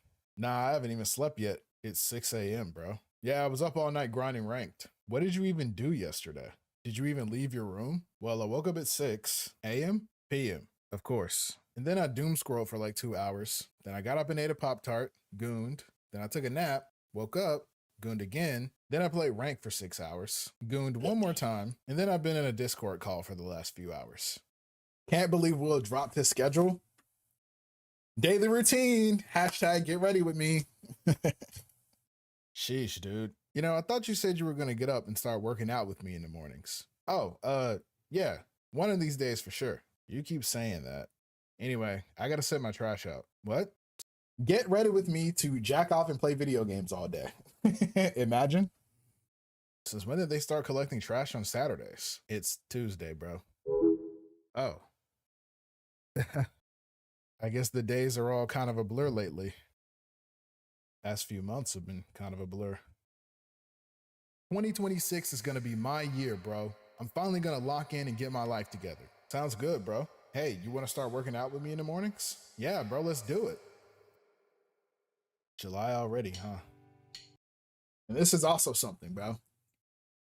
You know, I feel like a lot of people, when you're down in the dumps and there is a desire to get better. It's there. Just like, yeah, this is it. I'm gonna finally improve myself. I'm gonna get better. I'm gonna lock in. I'm gonna focus.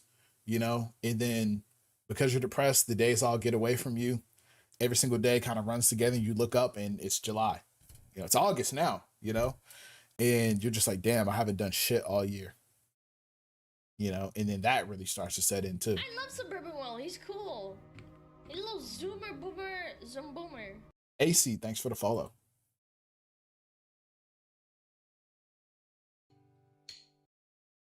Depression isn't something anyone wants, but these things form a cycle. And breaking that cycle takes a lot of strength on its own. It's not just laying in bed all day, retweeting sad things. It's neglecting yourself, not showering, not eating, failing to take care of yourself. A lot of times, it doesn't even feel like sadness. It doesn't really feel like anything. Man, that right there, that was my experience. You know, just it got to a certain point where I would look in the mirror and I'm like, who am I even looking at right now? You know? And I just felt numb. I didn't feel like a real person. I felt like a ghost kind of floating around. And it just like I was just trying to make it through the day. You know, whenever you feel like you're just trying to make it through the day every time, that's when you know shit is getting bad. Who's been a moderator for 6 months?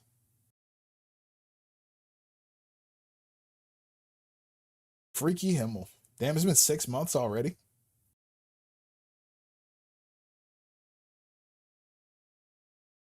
You end up going numb, and all the days just start running together. Days turn. Who? Well, it doesn't show me in Chatterino. Into weeks. Weeks turn into months. And the worst part is, depression comes with an unshakable feeling of guilt because you want to be better. You might tell yourself every night that tomorrow will be a better day, just to find yourself laying there again with another day wasted. You feel terrible because you can't even get up and brush your teeth some days. And you look around at the people who care about you and just feel like you're letting them down too. This is the worst right here. This is the worst. Like, cause like feeling like you're just a disappointment is like the worst shit ever. Like there's like people who, you know, I don't know. I grew up as like a quote unquote gifted kid. You know, I was always that kid with the high expectations and shit like that. And when I fell mentally ill, you know, I just felt like a crushing sense of like guilt because I just felt like I was just letting everybody in my life down, which only just makes you even more depressed. You know, everyone looks at you and they're just like, what happened to you? You know, and you're just like, I'm sorry. Like that guilt is like, that's the shit that really starts to eat you alive, in my opinion.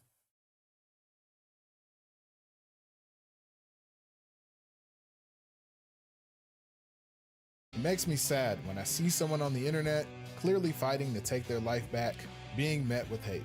Because even when you're active, first of all, I feel like nobody appreciates the effort that I go into for these people's acts, okay?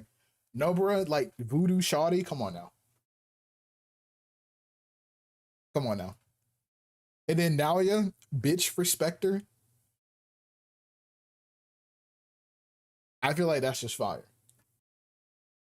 Trying. There are people who will discredit you because they don't realize that you're at war with yourself, fighting a battle they can't see, because it's much easier to judge than it is to try to understand. He loves women? No, he loves bitches. Like that one movie, there's like hoes. That's a very disrespectful way to refer to these bitches. All right, I'm gonna finally start trying to get myself together. Let's start by throwing these away. Gotta start eating healthier.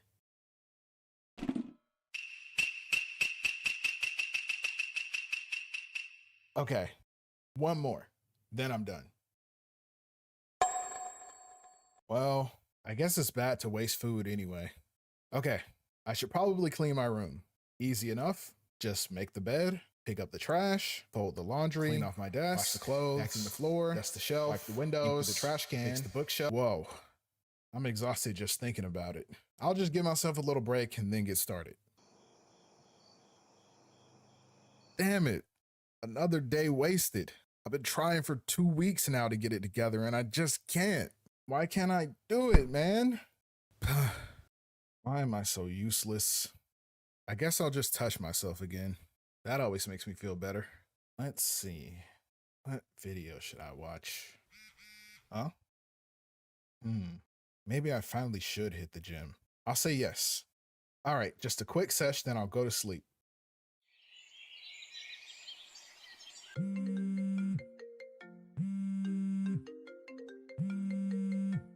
I knew he wasn't gonna get up.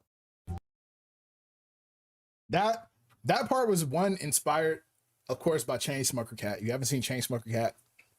I'm actually gonna tap in. That's probably also gonna go on Patreon. I'm probably gonna do what should I do? I'm gonna do Uma Musume, did Fury in season 2. Then I might do Chainsmoker Cat because it's kind of short. And then I might do JJK season 3. I think that'll be the first. That's like the gauntlet for the Patreon. I think that's what I'm gonna do. And I remember entirety of Bleach.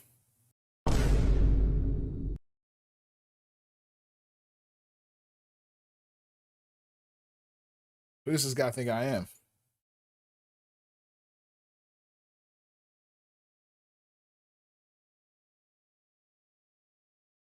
All of One Piece. You're just not serious. You're not even serious.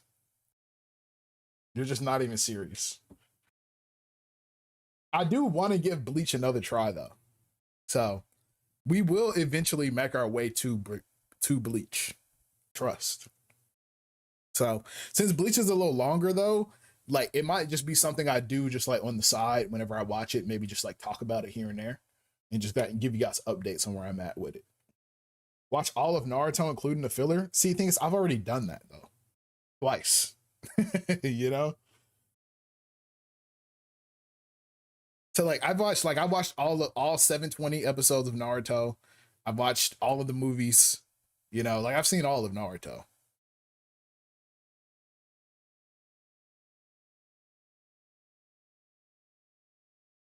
But Chainsmoker Cat, I think that was like, it was so sad to see so many people hating on like Chainsmoker Cat and be like, yuck, this is so gross. But I'm like, this is like probably one of the most accurate depictions of someone dealing with addiction and depression ever that I've ever seen in an anime, for sure. Because I was like, this is like, I was like, I relate to this, you know? Like, I was like, this is like real. Like, I see myself in this character right now, you know? I'm gonna guess Pop-Tarts are an allegory.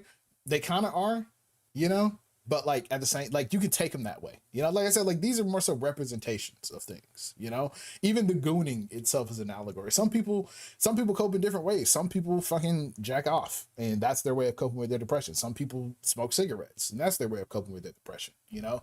You know, anything that's gonna give you that temporary release of like dopamine that makes you feel like a human for just a second, you know?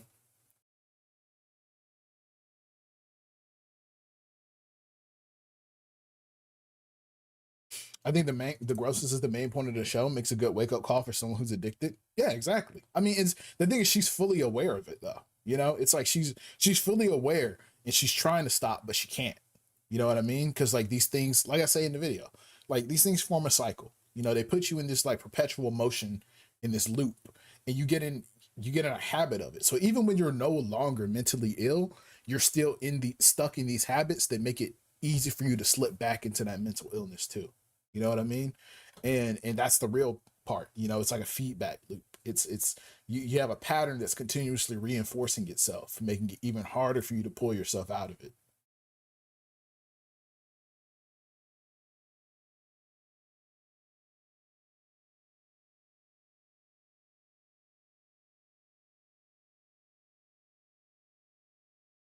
Depressed people, and why not just be happy, acting like they aren't trying? Like kind of like we said earlier, you know, if someone has a cold, you wouldn't be sitting there asking them, why are you coughing and sneezing so much? Because clearly they're sick.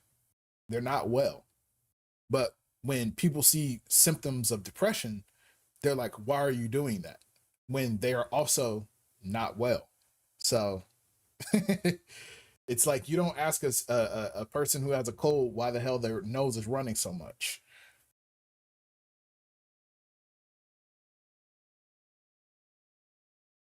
You think that's what people don't like about it, ironically? What do you mean?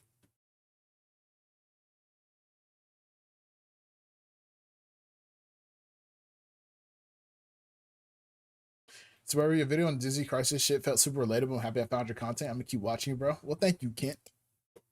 Appreciate you, bro.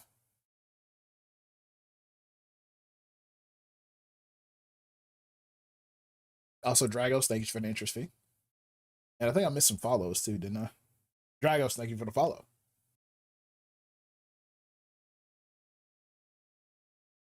So you're mentioning that the realism is off-putting for some. Yeah, I don't know. I don't think it's the realism because I think the people who can relate to that level of realism appreciate the depiction. I think people who don't have any real experience with struggling with their mental health are like, they're the ones confused by it. They're like, why are they showing this? Why would they do this? This isn't what I watch anime for. I don't want to see some gross person living in squalor. You know, I want a cute anime about a cat who smokes cigarettes when that's not really what it's supposed to be about, you know? My favorite lunch content. Thank you, dude. It makes me happy when people say they watch my videos and my content when they're like doing lunch and stuff like that, because that's how I started, you know? I used to be at my job that I fucking hated, and I would just be on my lunch break or at my desk, just kind of like watching content creators who inspired me. Describes the comfortable and then comforts the disturbed. True. Anyway, let's keep going. If you've ever struggled with your mental health, you probably know what it's like to feel all alone, even in a room full of people. And that loneliness only makes breaking the cycle even harder. People look at you like you don't want better for yourself, when really there's nothing you want more. Because of this, a lot of people have gotten really good at masking. This is the one. This is the one. You know, this is one of the, I actually went back when I thought I was done with the video, when I was done writing, and this is why I say writing is the hardest part of making my videos. When I thought I was done writing the draft of this video, I went back and rewrote the entire video because I wanted to include this section. So, switch the video. This was made by some weirdo named Suburbanwill. He doesn't treat his mods like humans. Shouldn't support such an evil man. Oh, really? I didn't know that about him.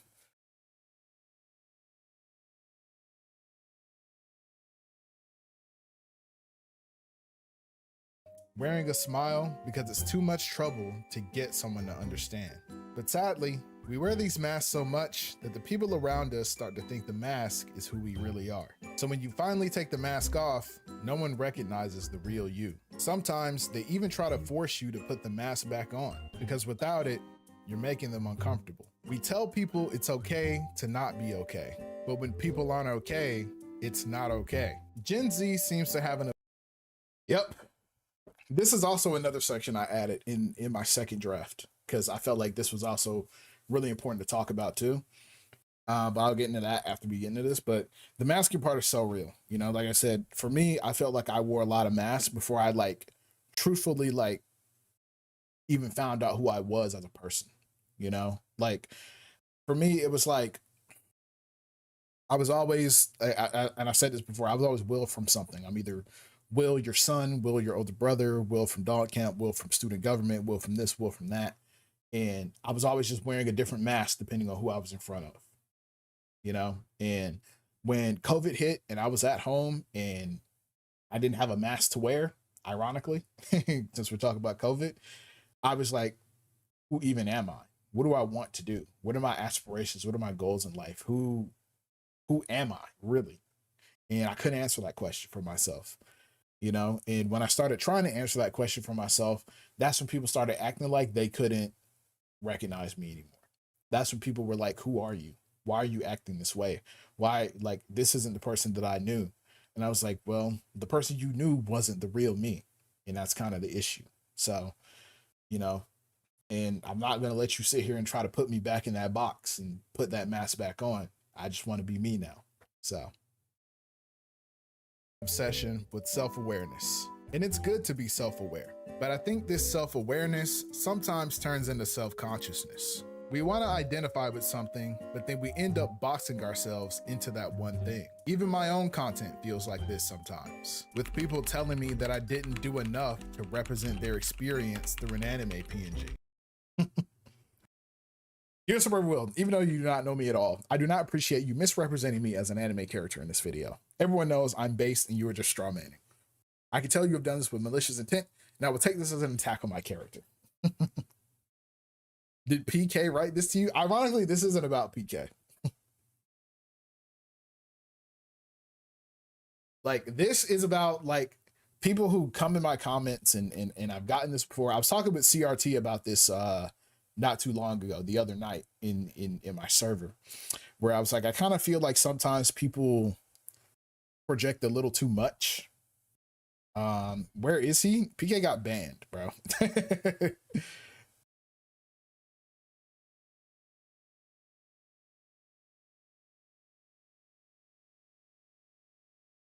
People see Yagami Light and CPK. I think this is generational. His impact, bro.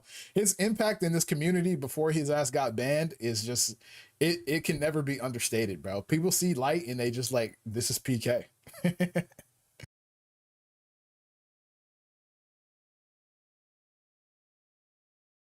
Yeah, I woke up one day and PK was banned. I was like, damn, what happened? And then I just like, you know, we talked about it in mod chat. I was like, oh, okay, that's why.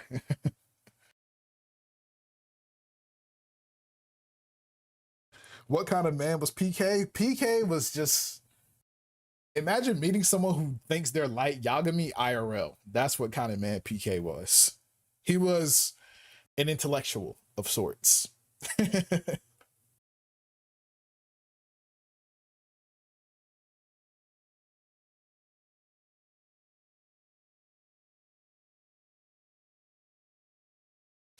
Finding content a couple of days ago in this video actually helped me feel better when I went through a mental breakdown.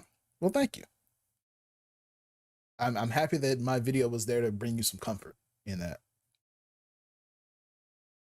I'm sorry, Will, who got me upset and I got rid of him. I mean, what he said was crazy. So, I mean, yeah, he kind of had to go.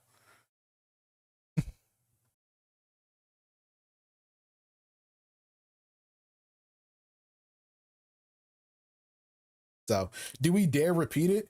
I mean, he was just kind of like being like, PK has always been weird, but what he said was like way over the line, even for him at that point. You know, he was in here talking about like, you know, children being bombed in Lebanon. It was like, he was like, honestly, if I was a dictator, I would use child soldiers too. It's simply more practical. And then everybody was kind of like, what? And he just continued to double, triple, and then quadruple down on it. So, and it just kind of got even worse. So, yeah, he had to go after that.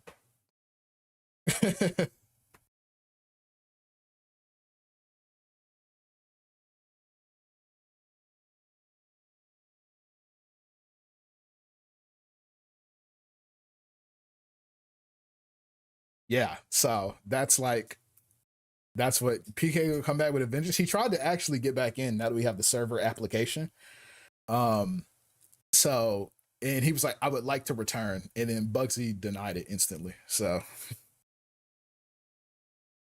imagine me still not getting banned. You were close, bro. You were close. I was like, does Monty Python get banned before PK King? But like you've chilled out since then. Now I actually like having Monty Python around. Sometimes I see Monty Python type in general, and I just smile. Puts a smile on my face.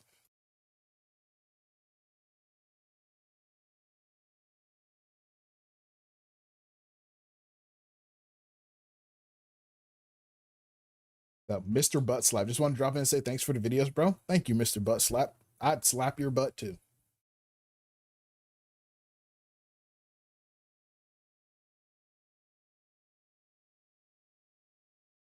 Do I put a smile on your face? Of course you put a smile on my face.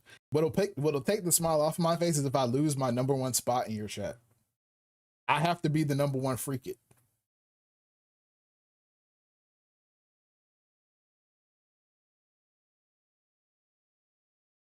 $51 viewers roll to 100 viewers. Are we really at 51 viewers? I don't even have my my view count up. Oh shit. That's crazy. My first stream back is always like a big stream. So, but yeah, Jordan, yeah, it's there. Exclamation point Discord. Do we have it pinned? Can someone pin it? Okay, yeah. Thank you, Freaky Himo. Bean will overtake you eventually. Never. Never.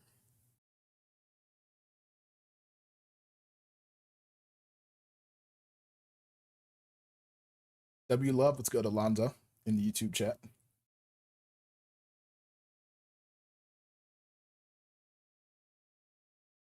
But we got a few redeemed Suburbs members. We low key. Next time I do a Discord tier list, we low key gotta make a tier called most improved. And we gotta put like Junket and Monty in there.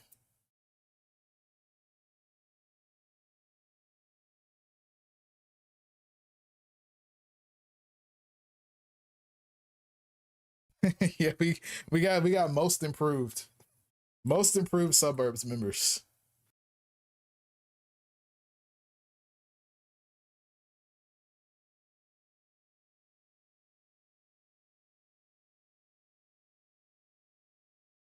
It's like Junket and Monty were probably the closest to getting banned who are still like here.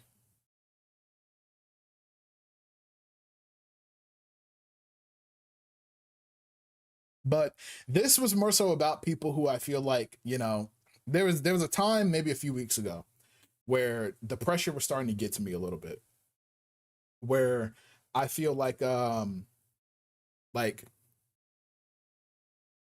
were a lot of people who I felt like were kind of coming to me, and especially after like the culture war video and the gender war video, who were just kind of just like, I don't know. I feel like a lot of people just were missing, I guess, the point of my channel. I guess there were a lot of people who were just kind of like, Suburbanwill, I feel like you're an unfair and unreasonable person. You don't listen to anybody. You don't care about other people's perspectives and opinions. And I was just like, well, that's not true at all.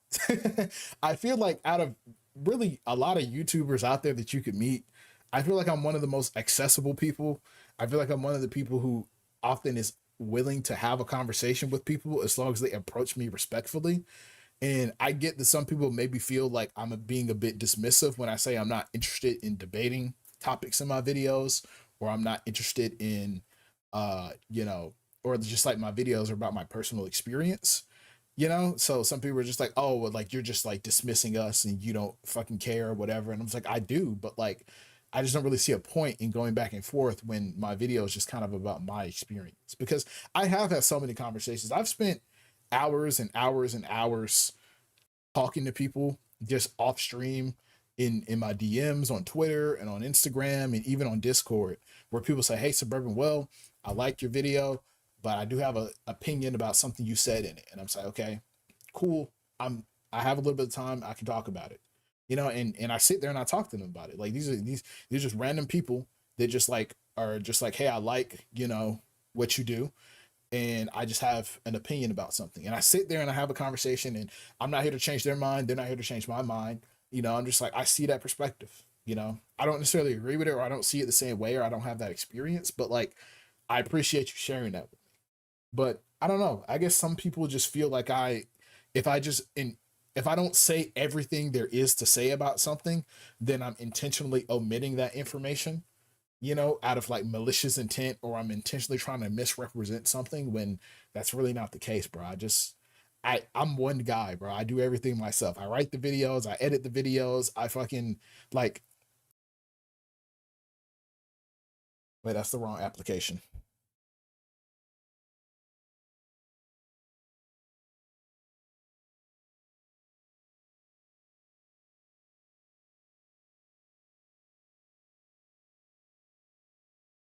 Some guy joined, debated Will, then dipped. Well, he started getting mad because I kept saying that I wasn't interested in debating him. He kept trying despite that. And then like eventually everybody in the server started getting annoyed because the dude kept trying to debate me. When my ass was literally, bro, I was about to go fishing. I was walking through Walmart getting bait to go fishing. So I was having a good ass day. I was having a good ass day. And he was just mad as fuck in the chat. Like literally in the middle of him trying to debate me, I put my phone in my pocket because there was a guy on the aisle where I was looking for bait. He was like, "Hey man, I'm going fishing nearby. What do you think is a good like lure that I should use?" And we just had like a 10-minute conversation about like crankbaits while that guy was like in my chat typing paragraphs.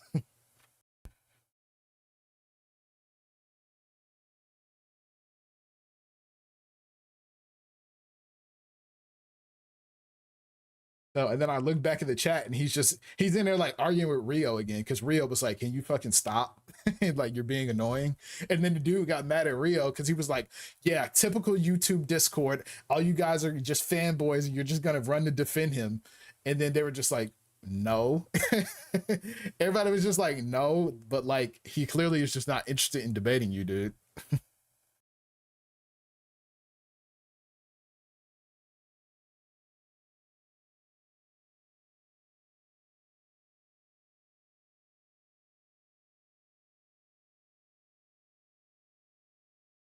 But like I said, I do everything myself, bro. This is what it looks like to make a Suburbanwill video. This is the actual project timeline, you know? Like there are how many nests are there?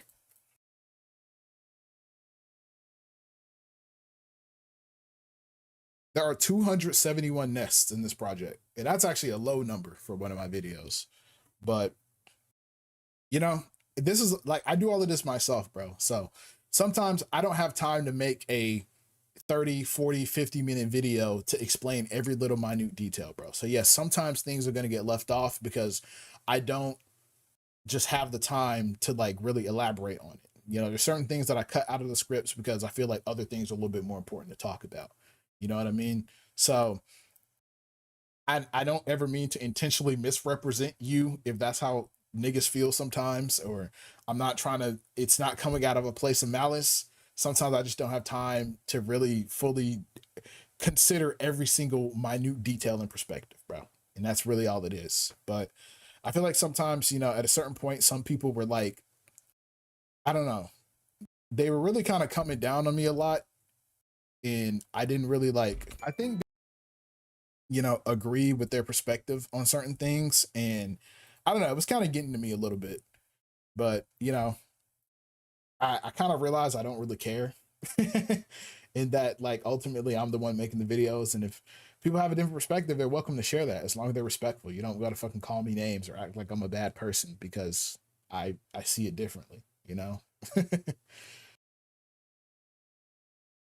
You know, Smug Alana recently reacted to the video I made in January. Gen Z's finally giving up, you know, and it's so funny how like, you know, I was looking at the chat when I was watching that reaction, and someone said that I have low testosterone because they just didn't agree with my opinion on gatekeeping, and I was just like, I don't really know what that has to do with anything, but you know, and another was like, I think he's an idiot. And I was like, you think I'm an idiot? Simply because my viewpoint is a little different. Okay. That's fair, I guess, you know? But you know, I was just like, you know, some people just get so mad, you know? And I guess I'm the immature one for having a different perspective. Whereas like they just have a different, they disagree with one part of my video and they just like start personally attacking me, which was like not cool. But man, this is no hate to like Smugglana. I'm just talking about the people in the chat.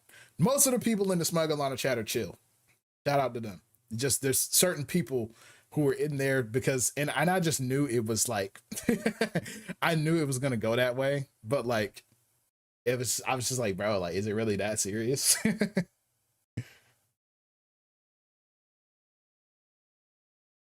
I don't hate you for your opinions. I hate you because you say fuck chat, because it's fuck everybody in the chat, Napalm. You know this. Matter of fact, now the YouTube chat here's a YouTube chat. If you guys haven't been here before, you guys have to know I have to do it to you too. It's nothing personal, but it's fuck everybody in the chat, bro. Fuck everybody in the chat. Fuck everybody in YouTube chat. All right. All of y'all sitting in there right now. Fuck everybody in chat. Fuck it, especially fuck everybody in the Twitch chat, because y'all been knew that it's been fuck y'all. So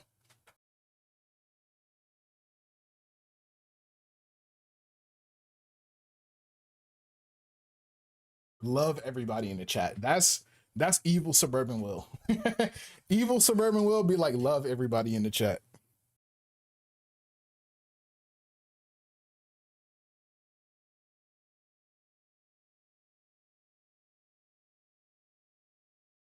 Anyway,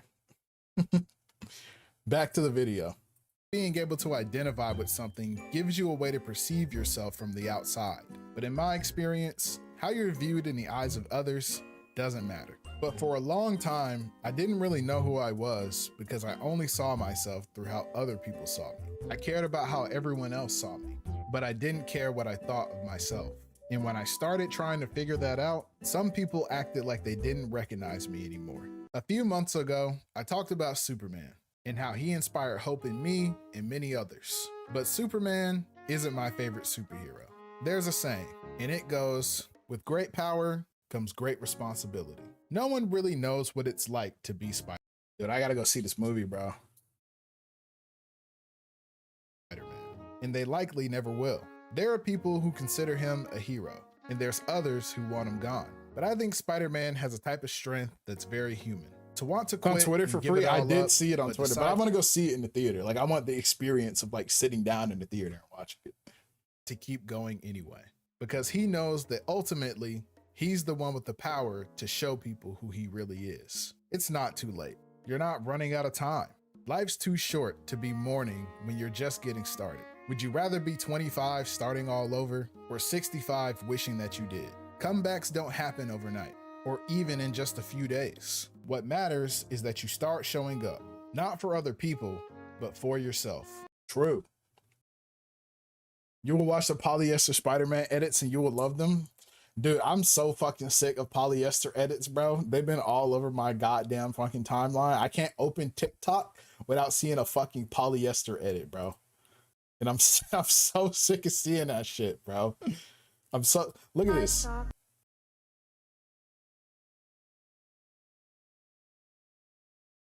Piece of heaven waiting in patience for me, Lord.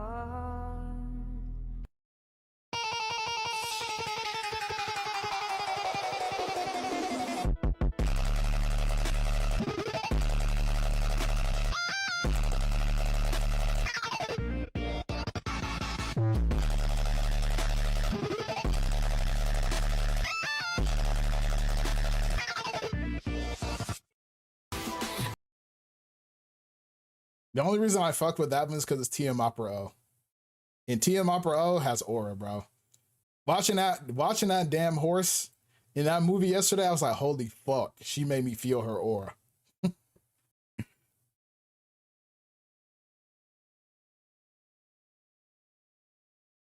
I lost 20 seconds of my life watching this. And I'm good with it being my last. Now imagine every other edit. Every time I see an edit, I'm like, dude, this edit looks so tough. And then it stops and then that shit pops up. Except it's Spider-Man. Imagine that.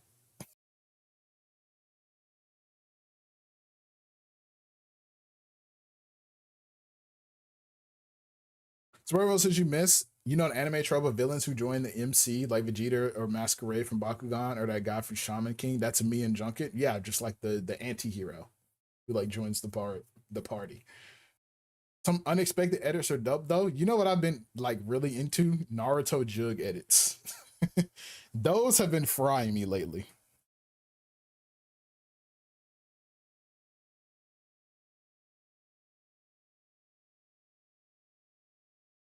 It's funny because like I low-key was about to become a Jug editor back when I used to make edits.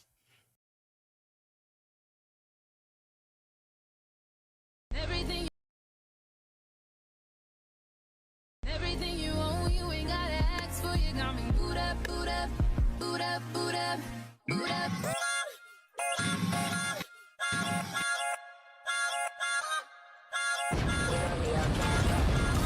Everything you Like these shits are so fucking funny.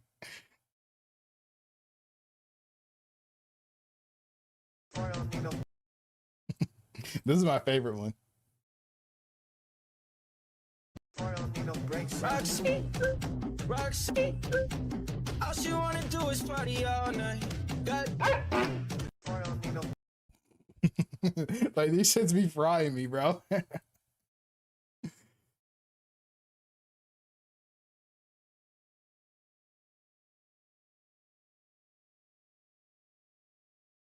Like they're genuinely so funny, bro.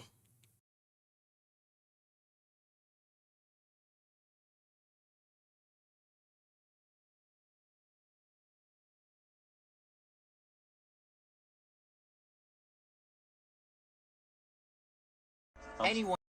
This one's Aura though. This guy, I recently found out that this guy lives about 30 minutes away from me. Anyone can be their own. Show me a superpower. You mean jutsu? Hagebushi no jutsu.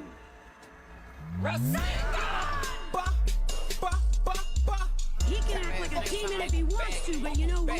I got the real thing inside of me. Get out that car, nigga. Back your bitch ass up, nigga. Fuck around with you, nigga. Get back in that car, nigga. Like that shit was so tough. That shit was genuinely so tough. Run it back here. I'll show you again. I'll show you again, bro, since you were in ads. Roxy, Roxy, all she wanna do is party all night. These shits are so fucking stupid, bro.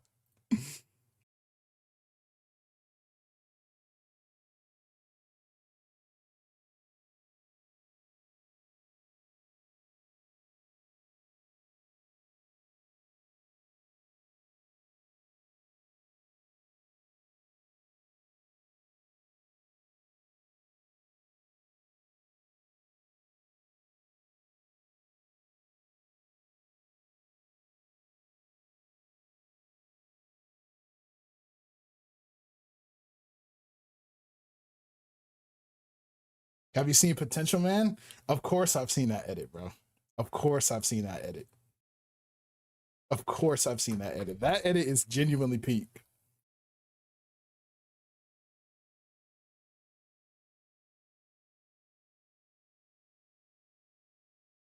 Hey, little boy. Hey, little boy. What's your name? Potential Man. Holy shit. It's Potential Man. This looks like a job for Potential Man. He has 0 feats, 0 relevance, and the potential to rival even me. If and when, but never is. I screw up all the time, but that is being a bum, and that's my greatest potential. Do not fear! Potential Man is here! Did you say potential? With great potential comes great responsibility. Truth, justice, and the potential way. Are you Mega Me because you're Potential Man? Or are you Potential Man because you're Mega Me? I believe there's a potential in all of us that keeps us honest, gives us strength, and most importantly, makes us bums. This is the story of how I became the world's greatest bum. It's genuinely such a good edit. It's genuinely such a good edit. Explain this in NFL terms, Josh Allen. That's all you need. Wait, there's another one that he made that I saw that I was like, what the fuck are we editing, bro? It was the Kenjaku one.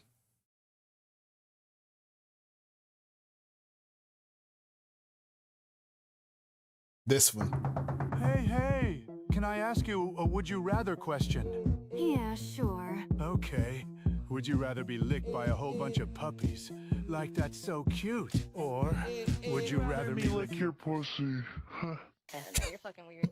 Like what? Like sugar on my tongue, tongue, tongue. Your body is so sweet, sweet, sweet. Invite me if you come, come, come. It's all I want to eat, eat, eat. You're trying to manipulate me. I'm just saying that it might not be so bad. Oh my god!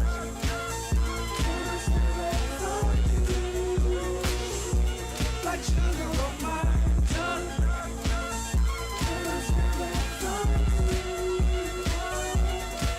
Are you from Harlem? Make your arms and legs shake.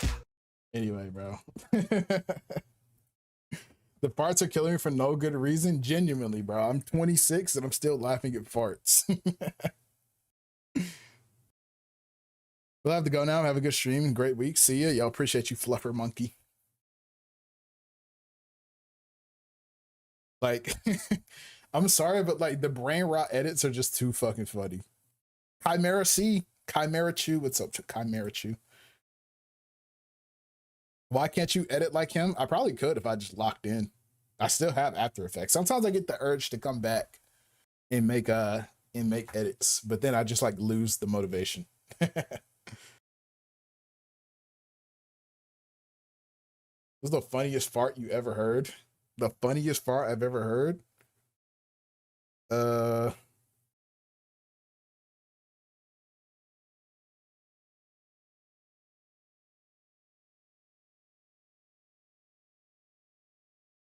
Where do I have it saved under? Probably this one. No, actually this one. I like that one a lot. The reverb really makes it.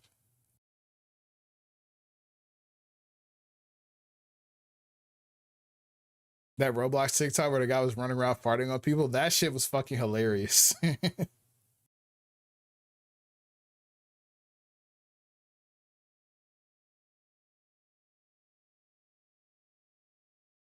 Anyway, we're almost done with the bit. Because the only person who can save you is yourself. True. Gotta show up, not for other people, but for you. You're not out of time. There's never really going to be a right time. What matters is what you do right now. There's no time like the present. Today, you're as young as you'll ever be. Sometimes, and that's also true. Like for me, you know, I feel like I used to always wait around for like, it'll be the right time. Like I just gotta wait for the right time and it'll be perfect. And then I realized that the right time will never come. This is how I started doing YouTube. You know what I mean?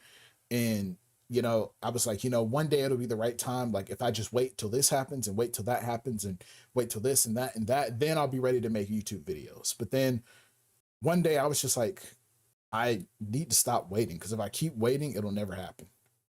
And in March of 2022, I uploaded a video and I said, from this day forward, I'm going to upload videos on YouTube and I'm not going to stop until it works. That's what I told myself. I said, I'm going to upload and I could get 1 view per video for the next 5 years. And I'm just going to keep uploading for the next 5 years. You know, I was like, cause I've started and stopped so many times that I need to make sure that I just keep going. And now here we are, you know, so it really never will be the right time. The right time is just now. It's just now. Just start. You just got to start.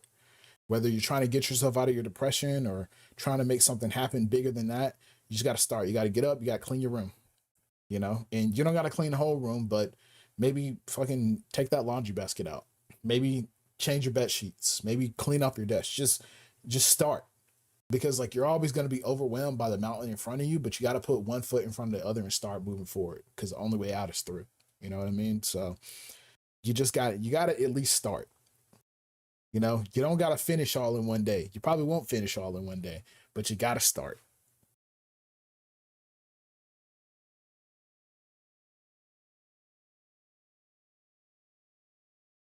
We're gonna play Phasmophobia with my friends. I walk in the house after the hunt. It's dead silent. I ask if anyone alive, and 2 seconds later, I had the same fucking fart soundboard echoing from afar. It fucking killed me. I laughed for 10 minutes straight. If you ought to press go for a walk like 20, 30 minutes or an hour every day helps. Ride a bike for an hour. True. Also, just going outside. Going outside is also huge. You don't even got to do anything. You just go outside and just stand there for like 5 minutes. That also helped me a lot. You know, I think it got worse for me when I was depressed and my apartment at the time didn't have a balcony, so I couldn't go outside, and it sucked because I was just stuck in the house all day. People say my commentary is very surface level, and I think you can spend all day thinking of something more profound than what I have to say in a YouTube video. But it doesn't matter what they think either, because I didn't start making videos because I wanted to be the most well-spoken YouTuber. True. All right. So many people are just like, dude, this guy's fucking video is so fucking surface level, bro. I can't fucking believe anybody fucking watches this bullshit. And I'm just like, all right, you know, it's like, you're just like, you're not deep diving into anything. And I'm just like, this is not really what my goal is, bro. I promise you, I did not set out to be the most loquacious YouTuber. I'm not here to be the most eloquent guy on the internet. All right. I just want to make videos talking about my experience. And if we open the conversation and well, we open the door for a conversation and we just get it started from there. That's really all I want. It's all I've ever really tried to do with my content. So, because you don't have to be the best at something for it to still be worth it. And that's the key. I think so many people are just like, I have to be the best. I have to, if there's no point in it if I'm not going to be the best at something, you know. And it's like, you don't got to be the best at it for it to still be worth it, you know. Yuji went out there out of shape as fuck, tried to jog and keep up with Franklin, and he couldn't. But it's okay. It's okay that like you aren't out there to be the best. You're out there to just get started, to take your life back. That's all it is. I don't got to be the best YouTuber in the world in order for it to still be worth it for me to make these videos. You know, I don't got to be the best fucking Overwatch player in the world for it to be worth it for me to still try to get better at Tracer. You know, a lot of people say, why would you want to put so much effort into like getting good at a video game if you're never going to go pro? Not to me, but just in general. And it's like, well, maybe it's because you just enjoy it and you want to get better at it. You want to commit yourself to improving because you just want to be better. You know, when I watched that Uma Musume movie yesterday and I looked at Jungle Pocket, you know, and there's just like, that movie is so much more than just a movie about horse girls racing. And it's about being willing to commit yourself to being the best. It's so easy for people to want to step out and say, I want to do my best, or I'll try and see how far I get. It's a whole nother thing to be able to say, I want to win, because to be able to say, I want to win costs something. You know, it takes courage to be able to step out there and say, like, I don't want to settle for just being good enough. Like, I want to win, you know, and it hurts when you fall short of that. You know what I mean? And it sucks. It sucks. But that's like where being a winner comes from. You know, when you fall short of your goal, when you don't make it to that goal and you fail, that's where champions are made. That's where you really become great, in those moments of failure. You know what I mean? Because you are willing and you're daring to commit yourself to being better. And I think that's what a lot of people got to do. You know what I mean? It's not about necessarily being the best, but it's about wanting to be better and being willing to claim that for yourself and say, you know what? I do want better for myself. Because you deserve it, bro. I think that's the biggest thing. Like, you deserve it. So many people think they don't deserve greatness, but you really do, bro. You just have to believe you do. To be ball in, you got to be all in. Exactly, bro.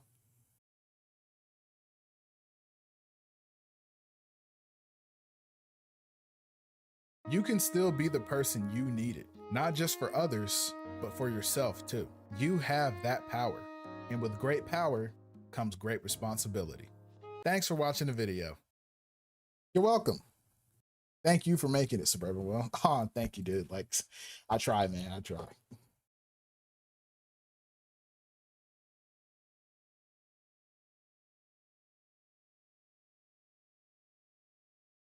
There's a lot of people that tie their identity in their work without knowing it, and it damages their sense of worth in the process.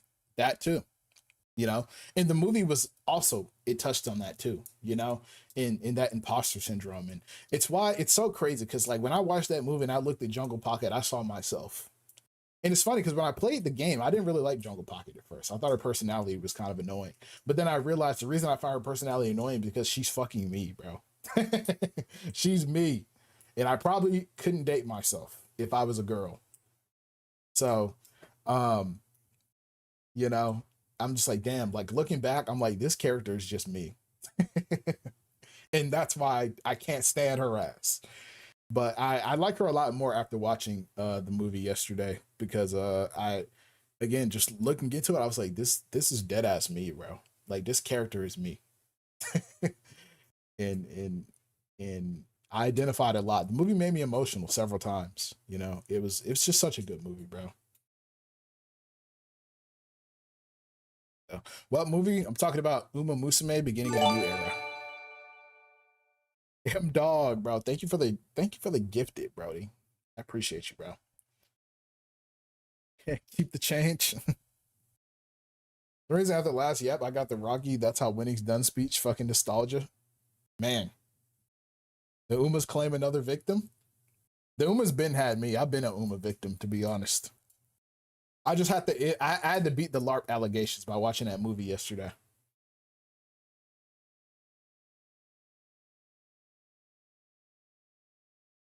That's your name of the movie? Yeah. I mean, that movie was peak, bro.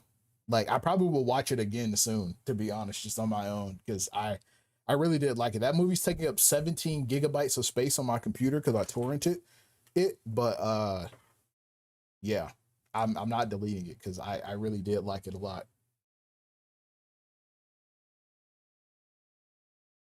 You what? Shh, don't snitch.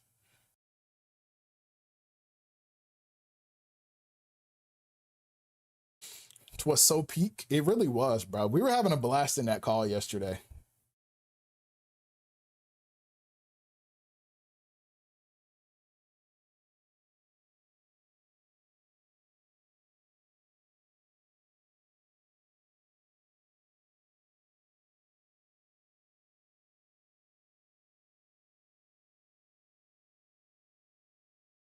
We really were having a blast. Like in the Uma Musume discussion and in the VC, bro, like we were going crazy. This fucking video.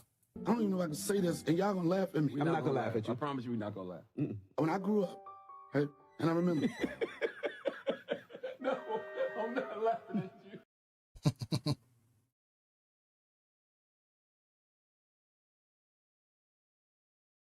Gotta upgrade to Usenet. Torrenting kind of sucks now. Listen, I just downloaded it. I just needed to get the movie, to be honest.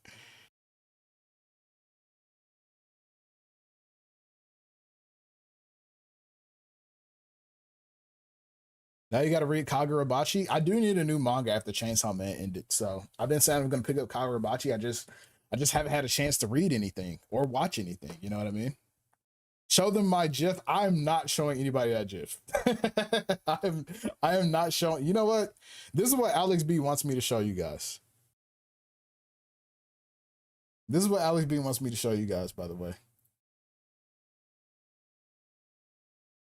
That's what he asked me to show you guys.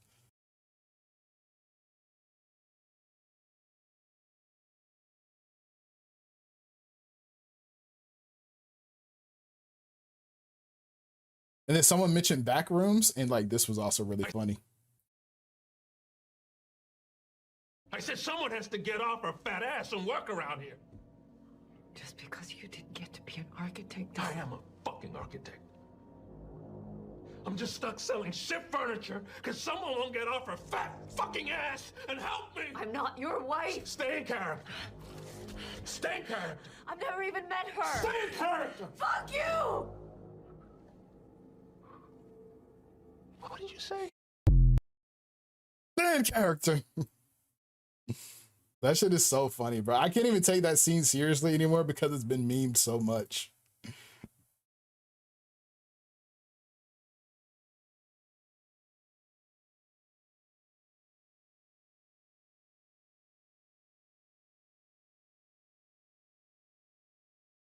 Alex, you're fucking goated. Don't gas him. Don't gas him for sending his gooner gifs. Suburbanwill will change his characters and his vids to Umas if y'all Uma fans will brainwash him harder. The moment I added one Uma, the moment I added Agnes Taki onto a video, I immediately started getting requests for so many Umas. I immediately started getting requests. People like, yo, can you add so-and-so? And I'm like, bro.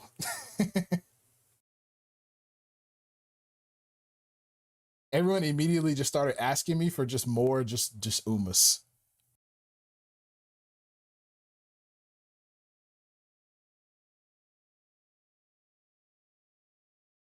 I was just like, guys, I already have so many. I can't turn the whole, like, I can't turn the whole Suburban verse into Uma Musume. We'll add a few, you know. I think naturally after the movie, Jungle Pocket for sure. Jungle Pocket will be in. Like I said, I'm now a Jungle Pocket fan, bro. That movie actually made me like her a lot. I actually think her racing outfit is also like really cute.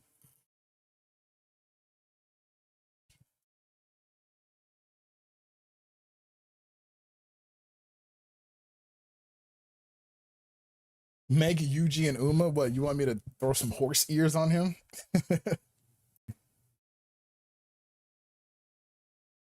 You can make Super Creek a parent. Oh God. Honestly, I don't have enough parent PNGs, so that's probably not a bad idea.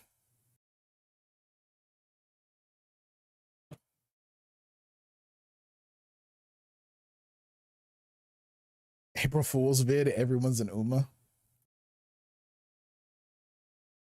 Gachikota is the blackest anime and manga while in the best way if you haven't tried it.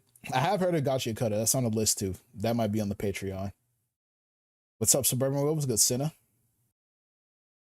When Takaba PNG in the vid, I was actually really close to making a Takaba PNG. But I ended up going with someone else. I forget who. Got a dip. It's nice being here. See y'all later, coach. Yeah, I'm always happy to see you, coach.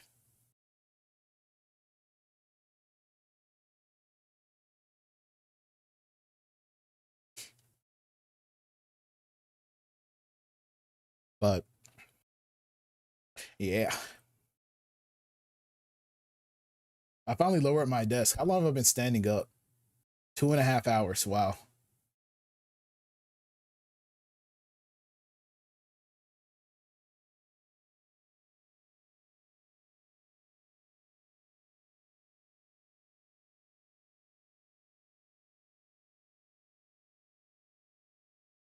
I did want to talk about this.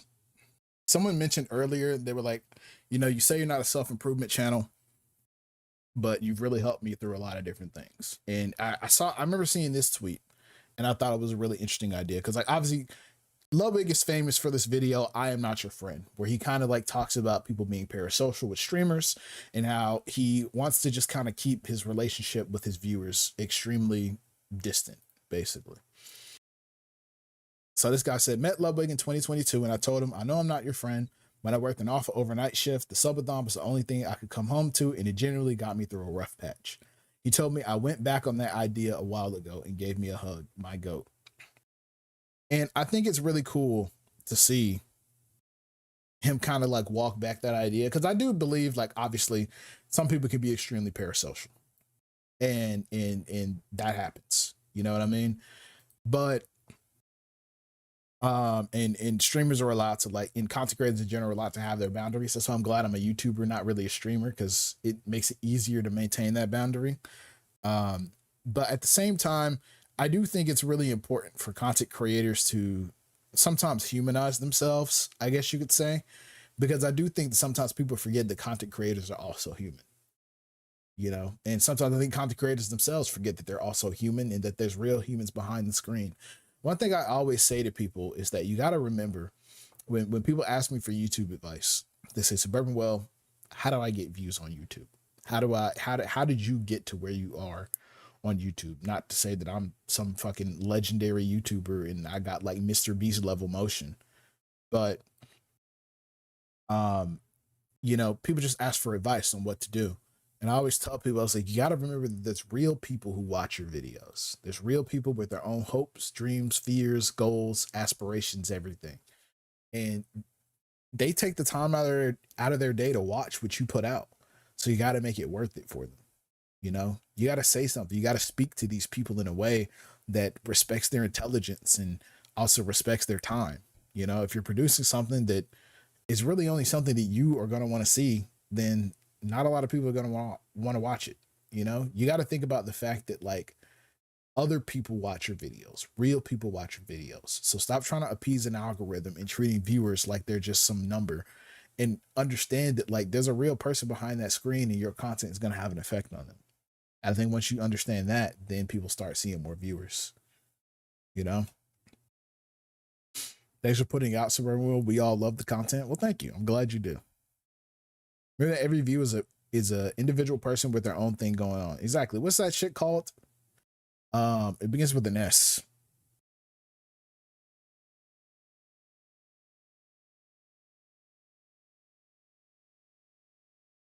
Where it's like you realize and you just like look out and see that like everyone else is a real person with their own thing going on. I forget what the name of the word is. I know it begins an S. It's complication of my favorite creators. Just being you is appreciated. Thank you. Sonder. Yeah, that's what it's called. Yeah, Sonder. You know, you got to have a sense of Sonder, even on the internet, because there's real people behind the screen. And just like you guys are real people, I'm a real person. And sometimes like people don't necessarily want to be your friend, but they do want to tell you how much you and what you've created has meant to them, you know? And I think that's 100% fair. I think it's really cool to be able to just like sit back and just tell someone, you know, when I met Imarichu, you know, if you guys know Imarichu, she's a big YouTuber. When I first got signed on the Geeks Plus, because she's in Geeks Plus and she followed me on Twitter. First thing I did, it took me like 2 days because I was scared, but I DM'd her because I was just like, hey, you know, I just want to let you know that you've been a really big influence on me, you know, just with the style that you've made your videos. I think your storytelling is really good. And it's like, it's what's made me become a better content creator because of the way that you make your videos. And it was really cool to be able to just tell her that, you know, just as a creator and just in the same organization as her, you know. And the same thing with Didus. Once I got to talk to Didus, I told him the same thing. It was really cool, you know, sitting down talking to Connor and just being like, hey, Connor, you know, I shot him a DM. I was like, just wanted to introduce myself to you, because these are just people I've like looked up to for so long, and to just see them. And, you know, I think it also means a lot to them too, because I feel like when you get to a certain size as a content creator, I feel like you get a lot of hate. There's a lot of people who just love to hate on you and just talk about how much they don't really fuck with you like that. So to see like another real person who's also a content creator, I think just tell you like, hey man, like keep doing what you're doing. I like what you do, is kind of refreshing.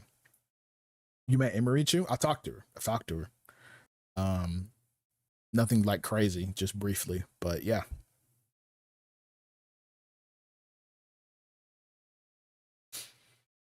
But I don't know. That's something that I try to like make sure is not lost on me, like ever, because like, I don't know, dude. I've wanted to be a content creator for like so long as just a guy, you know, and now that I have an audience and people who like genuinely just fuck with me and what I do, it's I don't know, it's crazy to just like get DMs, you know. I check my DMs on Instagram like once or twice a week because I don't really use that app anymore. And when people just say like, hey, like this video you made really captured my experience. And like, again, I'm not really here to speak for anybody or try to just like be the voice of anybody, but, you know, it's just cool to just see that your videos have an effect on people and what you do actually matters. You become big enough to where you're getting 5K a month type sponsors, but they're like, you can't talk about these political topics. What then? I mean, it depends, because like most sponsors already don't want you to do that. So, you know, they just like, can I send you reels? Lilo already does, so sure. I might not look at them. You know, it might take me a while to get to them because, like, again, I don't really be on Instagram like that, but sure.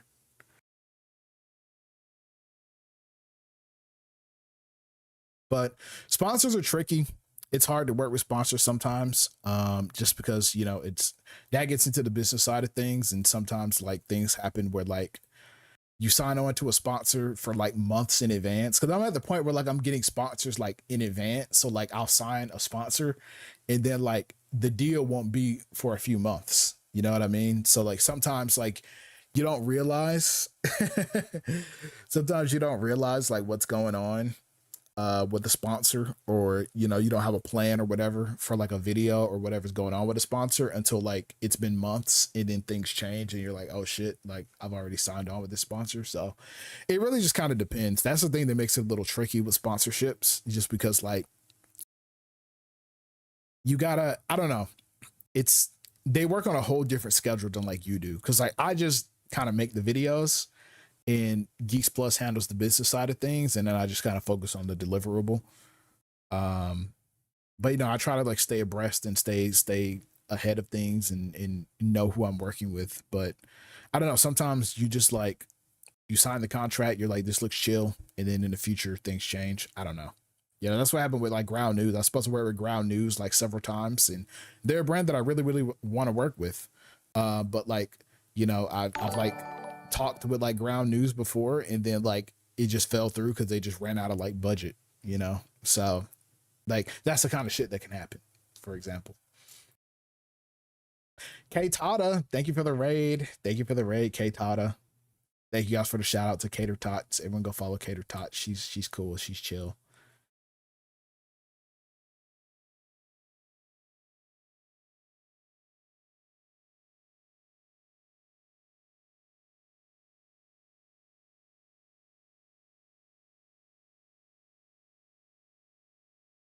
You need more chat gifs?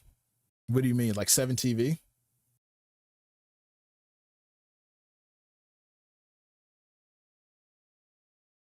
Mm-hmm. I mean, I have quite a few 7TV emotes. Cause like, what do we have on 7TV? Let me actually pull up my 7TV emotes.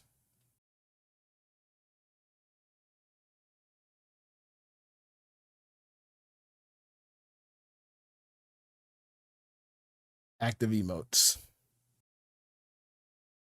These are what we have on 7TV. I'll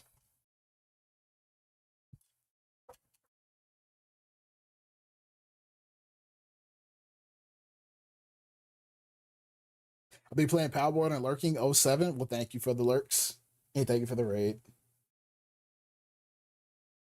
The minion chat thing? What, like the LOL and LMAO?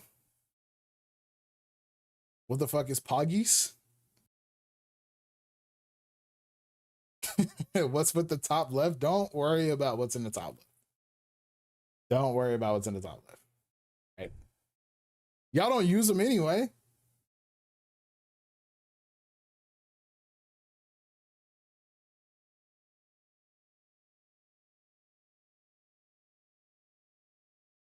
Okay.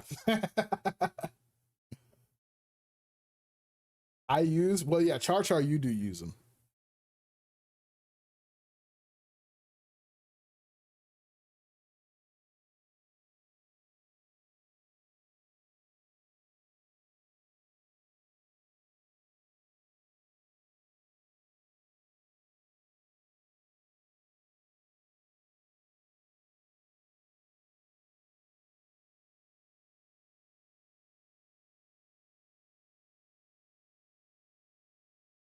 I'm usually on mobile.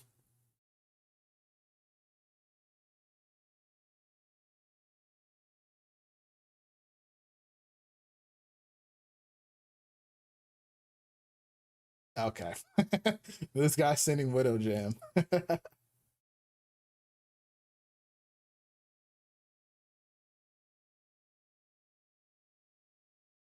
Come on.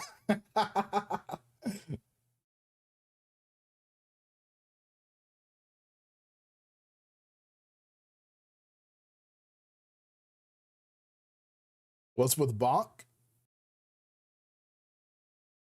It's bonk, bro. I don't know why it's loading so slow.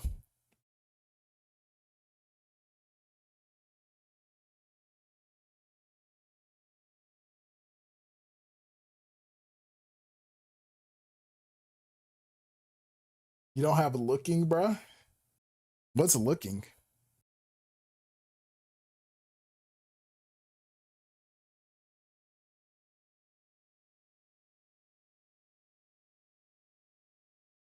Where's fairs? I think I added fairs. Did I not add fairs? Yeah.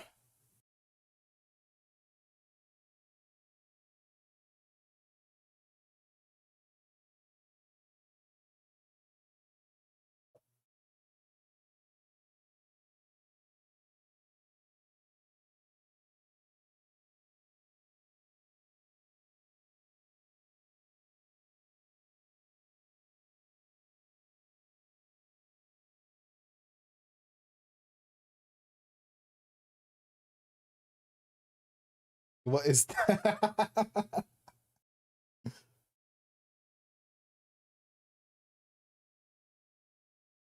You got so much random shit. I just like have the ones that I think are just like funny. Oh, yeah, let me turn the music back on.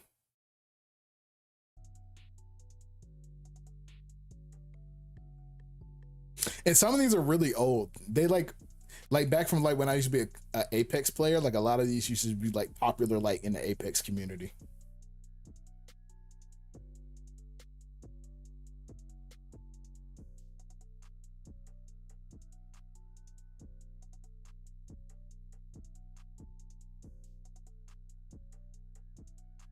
We got first time yapper,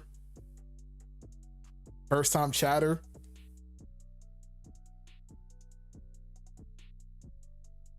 paid chatter,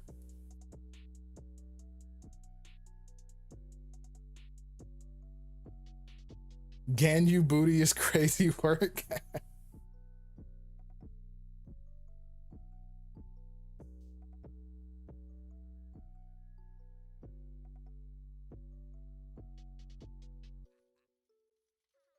I had a Discord email for us. You just look it up.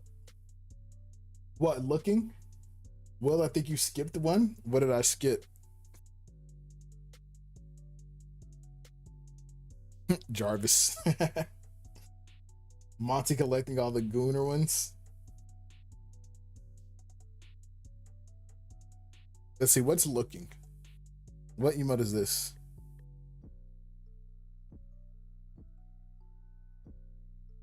Wait, I actually fuck with this one.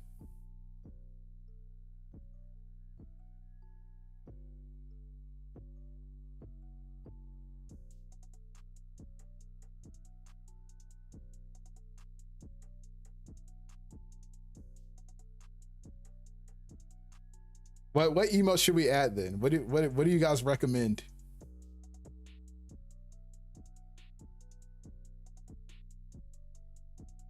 Oh, this one. Here, I'm gonna turn the Nightbot link off. Like that way you guys won't get timed out for links just for now. And then you guys can send suggestions and we'll take a look.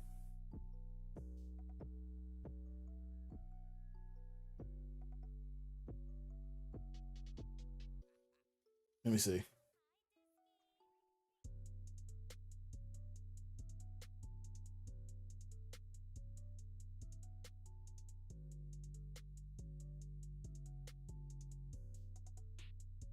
All right. It should be off now. Right about it, let's say emotes, exclamation point 7 TV. And you can just look through like the popular ones.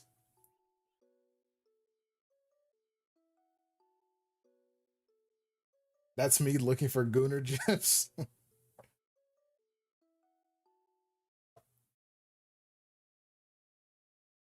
More Gooner emotes. You guys just want to goon, bro. You guys are trying to use the chat to goon.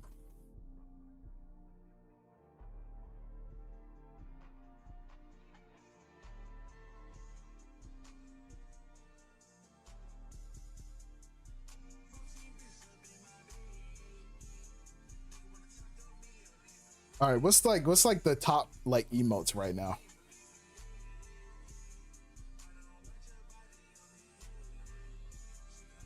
Okay, it's still on looking. Hold on. There we go. What is this?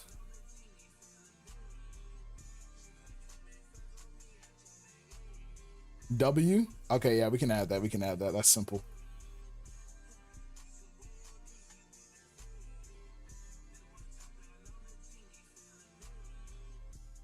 Osaka W? I think I already have this though.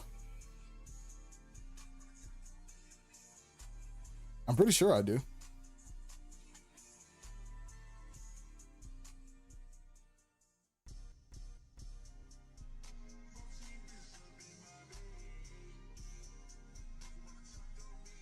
Yeah, Osaka W.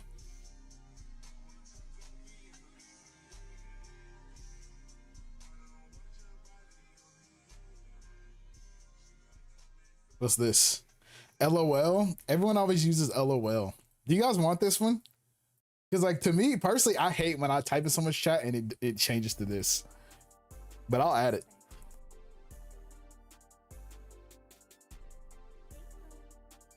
LOL is overused. That's what I'm saying.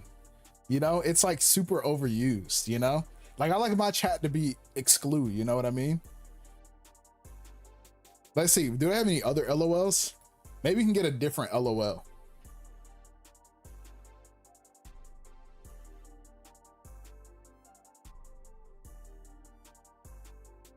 We're not, no, we're not getting this one.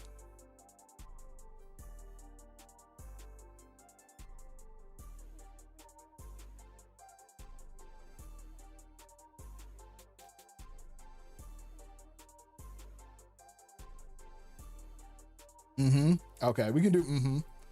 I like mm-hmm.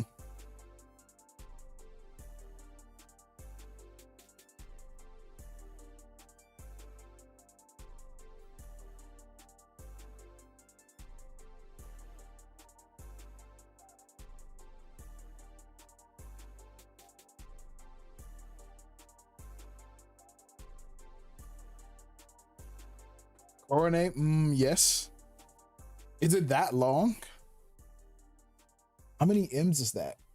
5? 1, 2, 3, 4, 5.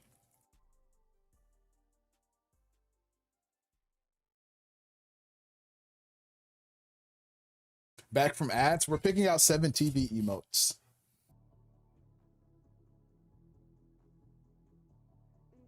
Just want to stop by and say I really enjoyed your video. Keep up the great videos. Well, thank you, Little Hollow. Gooning? Bro.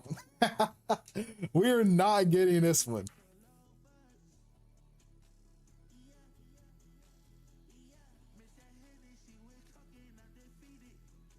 Looking? Ew. No.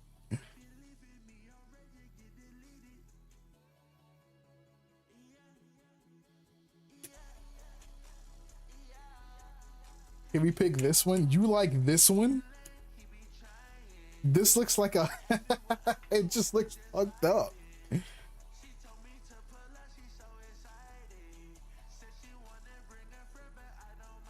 Looking this one? See, I like the one we have though. Like I like the magnifying glass one. Like that one's kind of peak.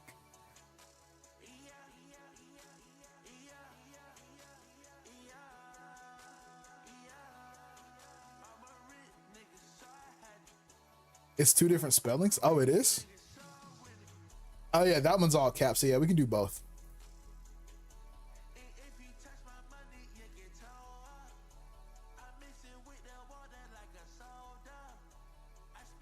Of course, the guy's sending hard stuck, bro.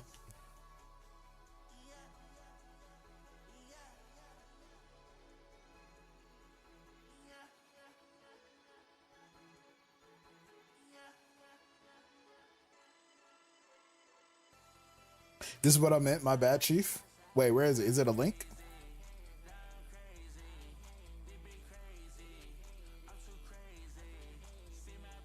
What is this? What's the games a lot suggestion? Pet the mods. We do have pet the mods. We're not having porn emotes, you incels. Yeah, we got pet the mods. There we go. We can give Lilo pets.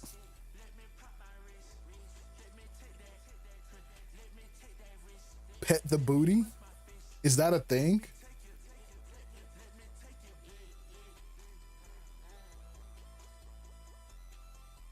Pet the boobs?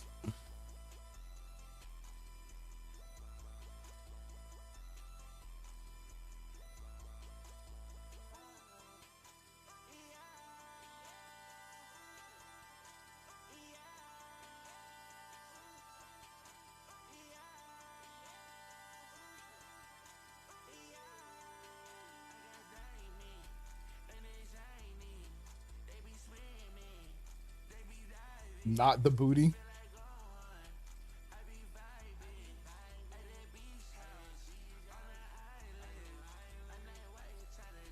What else? Where's the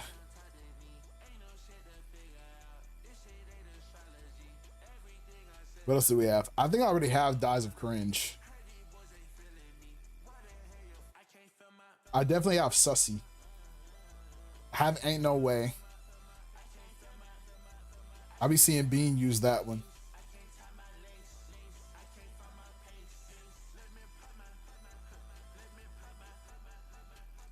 I found a great one. Peepo Finger. We can do Peepo Finger. I just don't want a whole bunch of cat ones.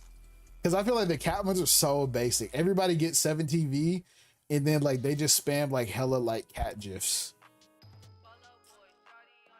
Do you have the emote? I have the cat one. I do like the cat one. I like that one more than the turtle one. Spider-Man, this is what we what?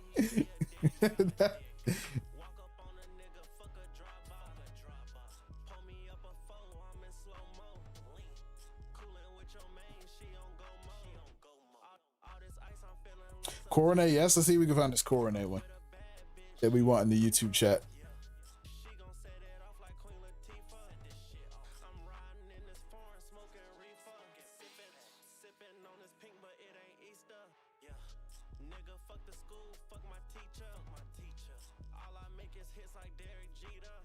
What?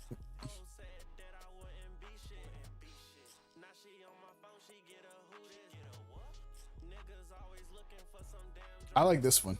We can get this one.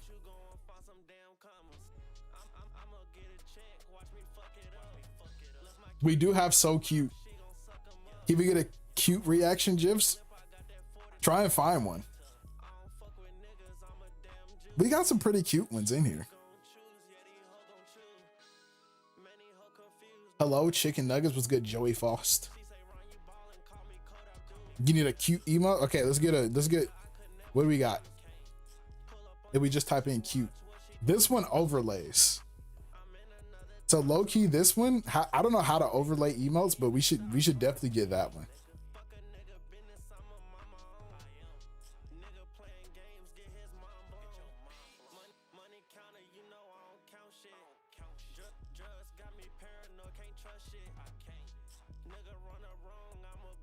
You type in emo, then type the overlay. Okay.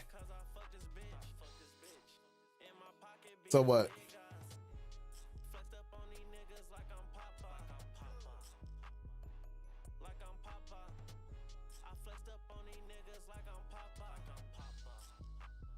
So what if I do this?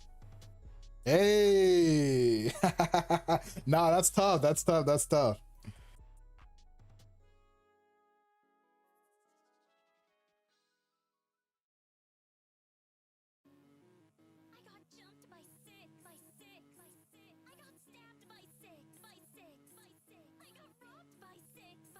Get the cute pleading eyes one. You talk about this flight one?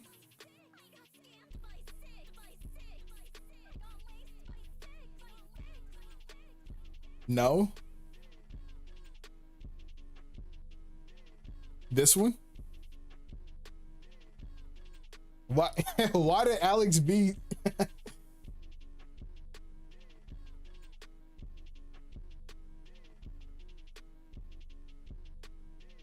what is this guy doing, bro?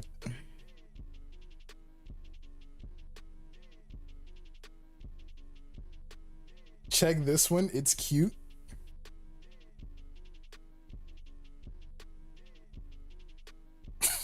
With cat ass. You know what? We can get it.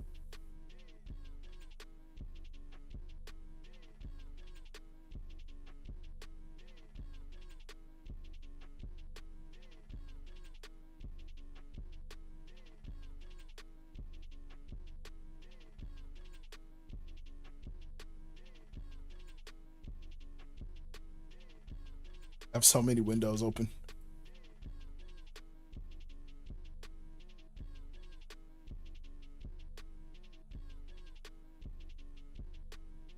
Ooh. Hold on, let's see. The voices.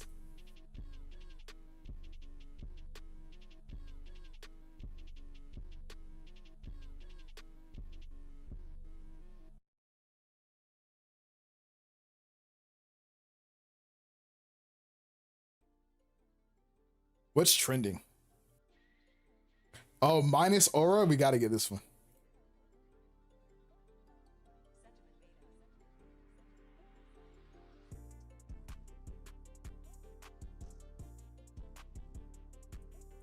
Bang. I think I have this one, don't I? Yeah.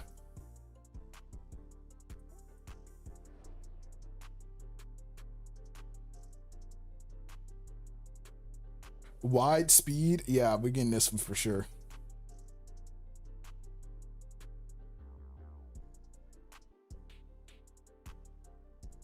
How do we tell them?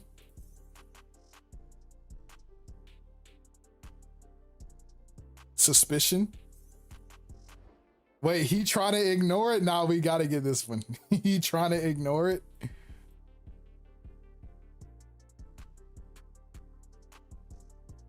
Get the Giga Chat one? Yeah, we already have a Giga Chat.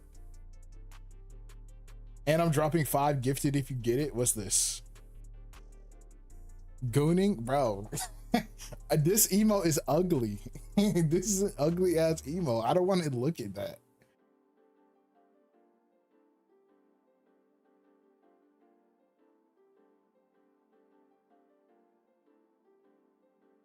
Cinemass? All right. You know, we'll get this one.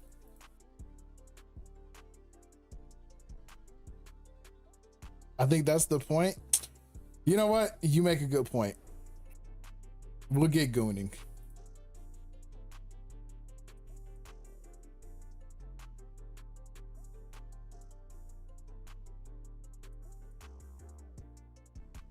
Oh no. Oh, I've seen this one before actually. Yeah, we should add this one. What does Z want? Happy? Oh yeah, yeah, this is a good one. This is a good one.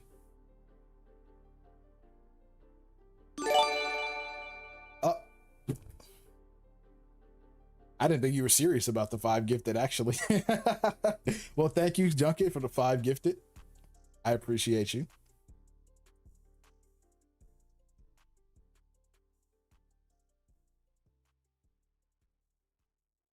Gunama? Okay, we're not getting that one. we're not getting Gunama. We're not getting Gunama.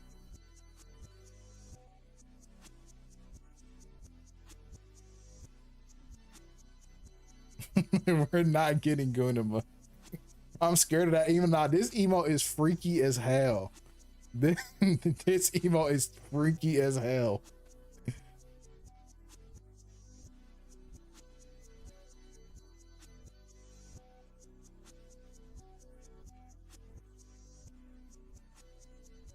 That emo is mad freaky. Let's see what's in trending. We gotta get rage bait now. Surely we get rage bait.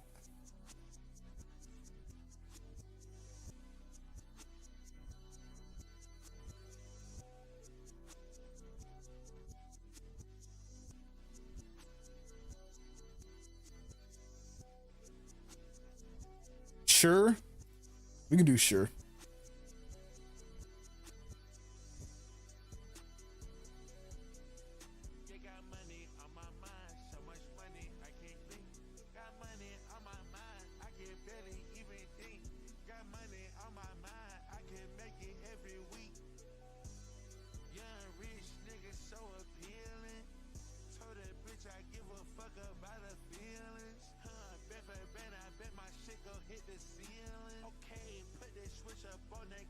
Honestly, so many of these are so good.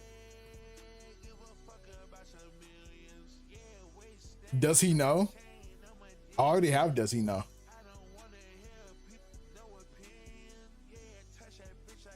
Agreeing? Do we want agreeing? Do we fuck with this one? I kind of fuck with this one.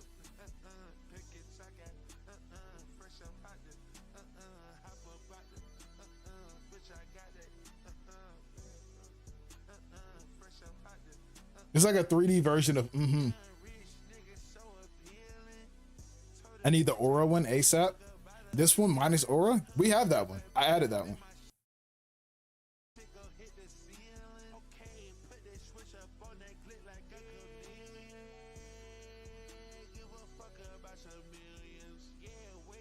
Oh, May judging? I like this one. I just like this flight gif. Oh, I already have this?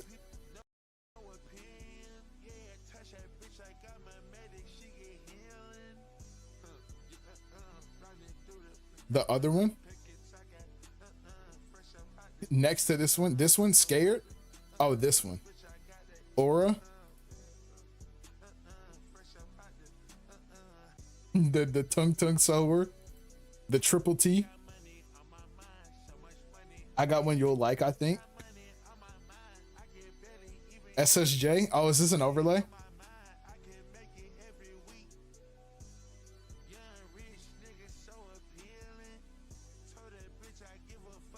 Wait, let me see. I'm gonna try it.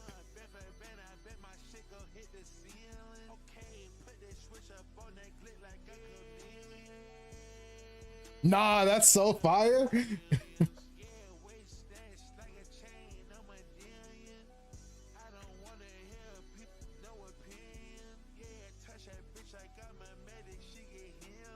What is this, bro? White twerkies? Oh my god, no. You know who will love this? I'm not adding this, but you know who will love this? Freaking Bugsy, bro. This man Bugsy was sending me this fucking gif like every day for like a week.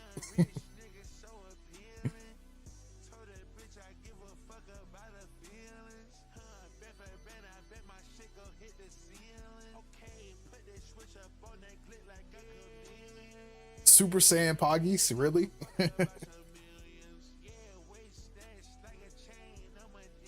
Do something like this. This one exists. Wide duck ass. Honestly, I like the twerking duck.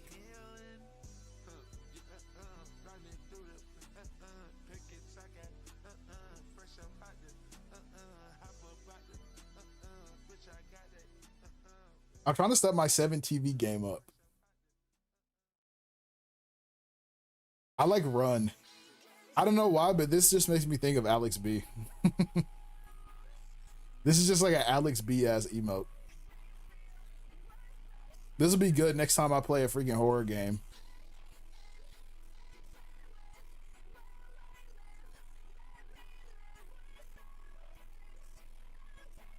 Since when did Note It get so high quality? They like updated this emote. This is like HD now.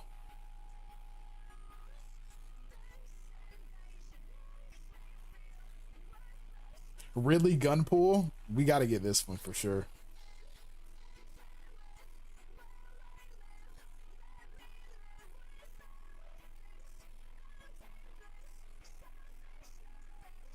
Dentage. I see this one a lot, so I'll add it.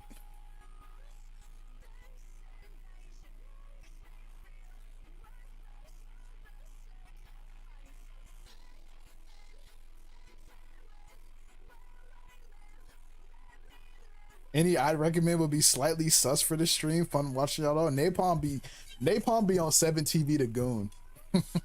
Napalm the first 7 TV goon. Wait, chilling. This is tough. This is tough. Chilling is tough. This is hard.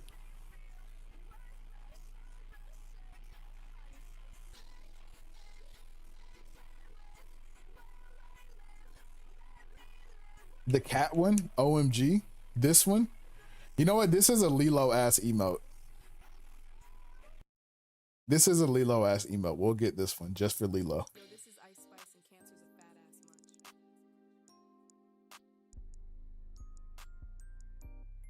Do we want Riz? Are we rocking with the Shrek?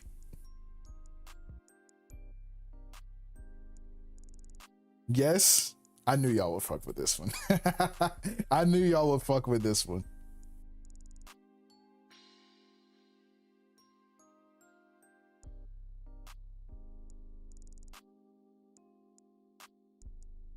Not allowed? Nah, this is actually tough.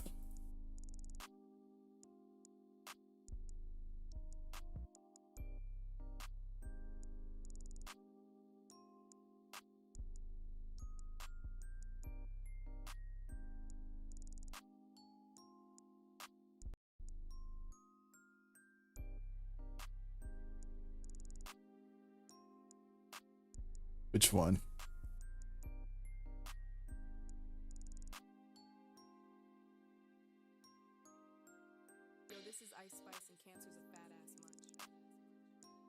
No more Miku. Miku is no longer allowed.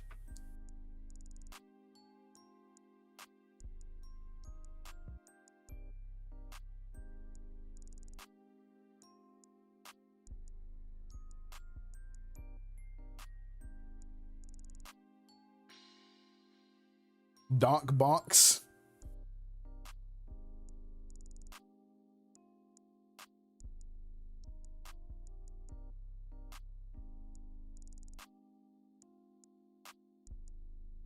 No gooning.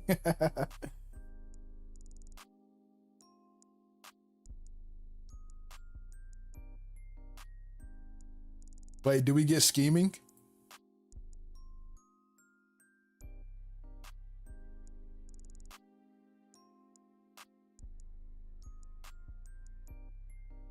Can we get cute reaction gifs? Send me some.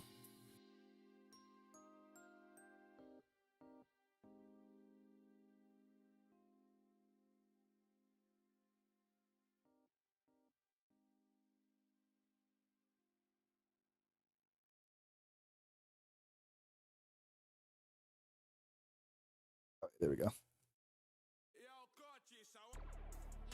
What is this? Horny?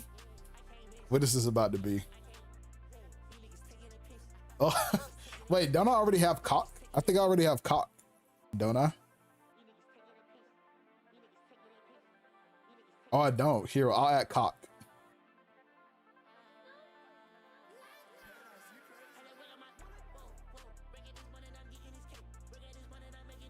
Get I'm so fucking scared. This one? Okay, I'll add it.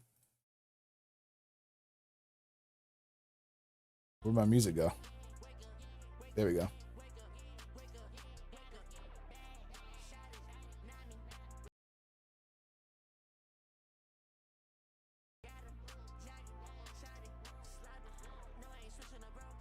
Why is it launching Xbox? I didn't ask it to do that. I didn't say launch Xbox. Stop launching Xbox.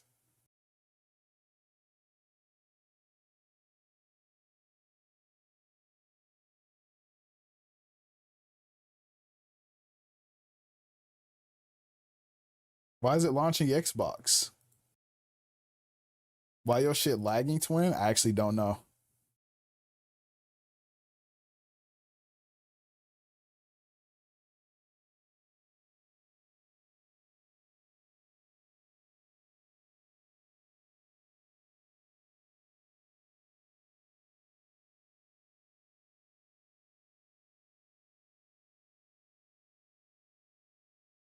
Hello? Uh-oh. Just in task it? I might have to. Hold on.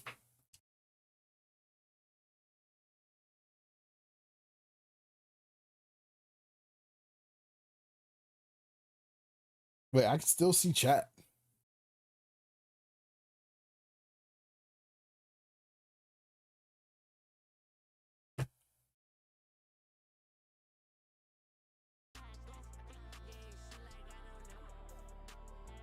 Okay, am I back?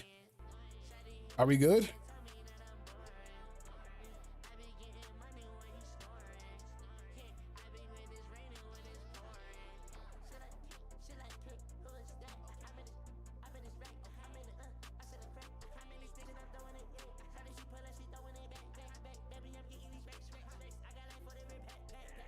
Okay, there we go.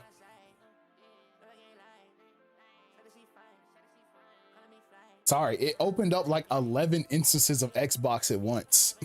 I don't, and that shit like damn near crashed the computer.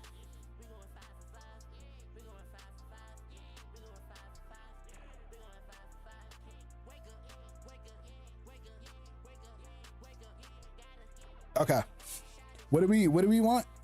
Get raw. This one. We'll get that one. There you go, Lilo.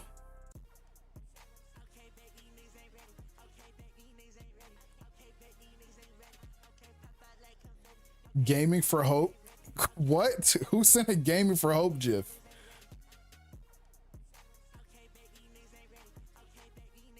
Monka?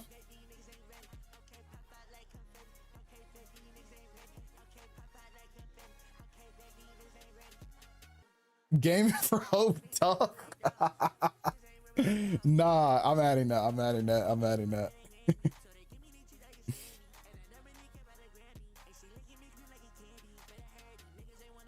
This is the thumbnail for the video where he has like the allegations, by the way.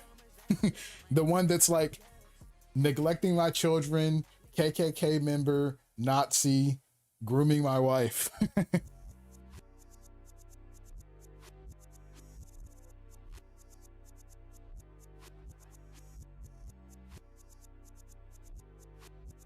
Gaming hype. Oh yeah, we getting that one. This will be perfect for the Overwatch streams.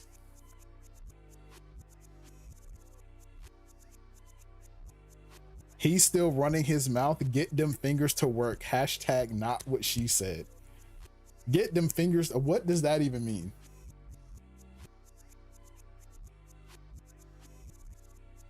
Wait, pondering. We got thinking. We got to get pondering.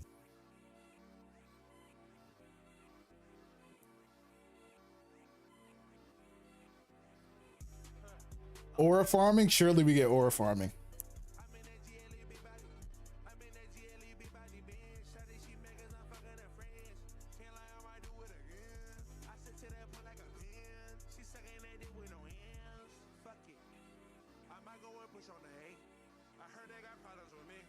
I like how you added the Gaming for Hope into the Gooner GIFs.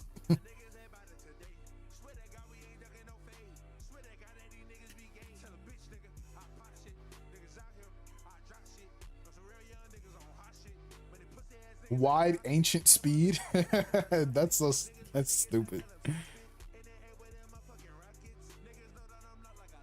Wide speed laugh. We got to get this one now.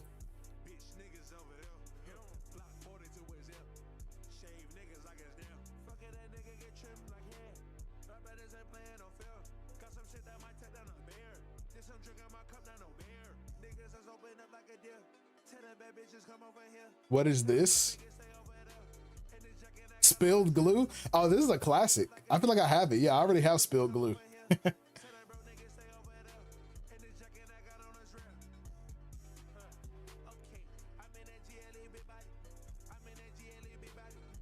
In fact, they got an overlay version this time. They got glue time. Nah, we can do glue time. Wait. Glue time and Jorkin R. Glue time and Jorkin R. Put them together.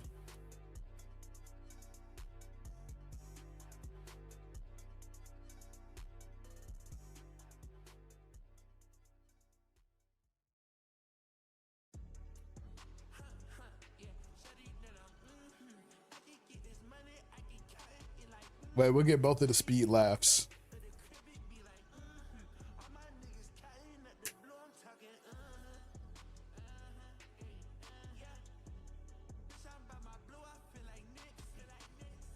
Why is this emote named He Vegan? Hello, Woodley Billy was good, retro. We're just picking out new 7TV emotes.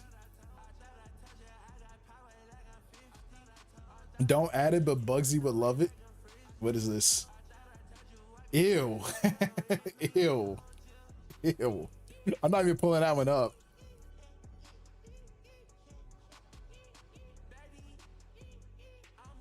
Get meow.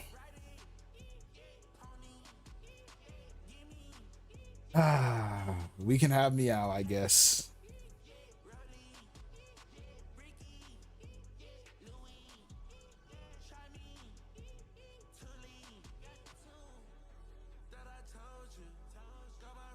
Wait, we gotta get Airball.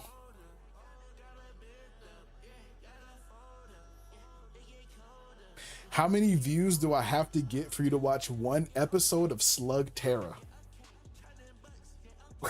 What? Fuck it, 500.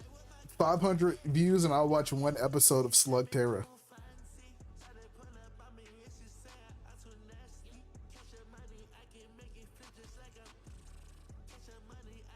Can we get OM? What's OM?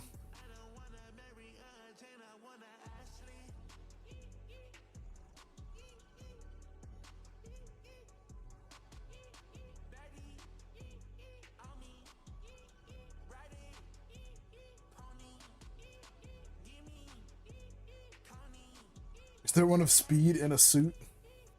Top left one? Oh, this one.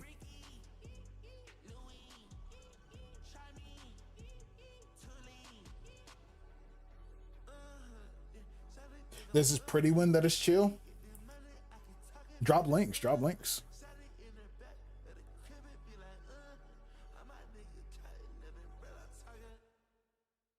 Early ass stream? Yeah, I went live a little early. I wanted to give a chance for the EU homies to hang out for a little bit.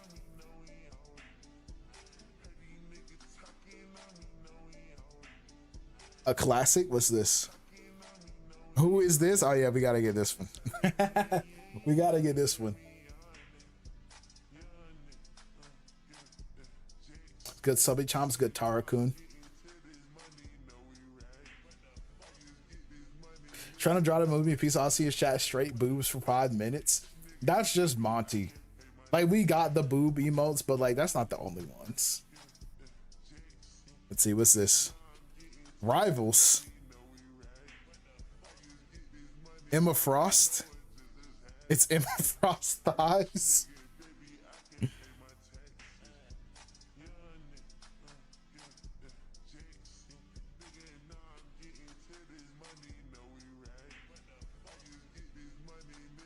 We're not getting Emma Frost thighs. We're not getting Emma Frost thighs. Pretty? We'll get the pretty fun.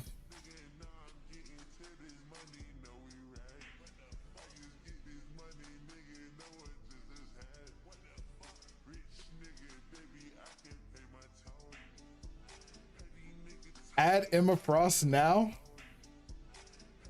You guys want the Emma Frost? Okay, you know what? We'll get the Emma Frost. We'll get the since everybody wants it, we'll get the Emma Frost.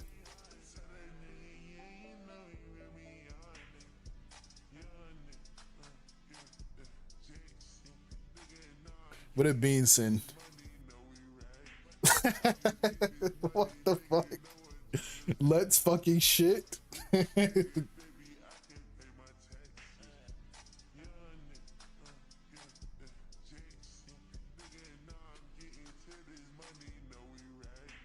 This emote is goofy as hell. I'll see you next stream when you're watching the episode for sure, bro.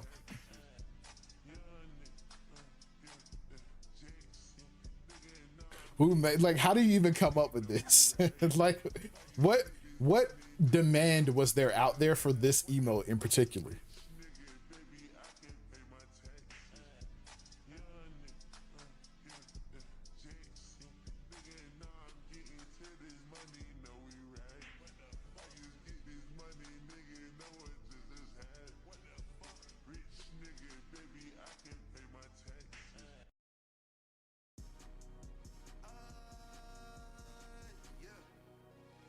They were watching Deku farting vid. All right, Lilo, what is this? Lilo, we already have this.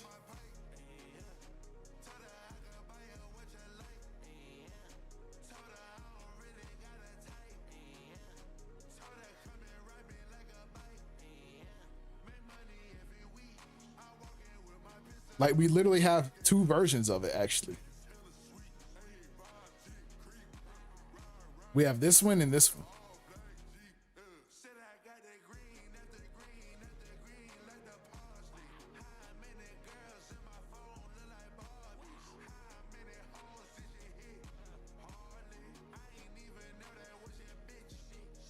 Add the mute gif.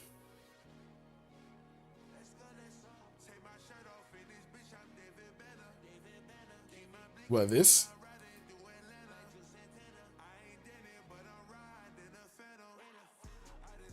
Because I have a similar one. I forget what it's called.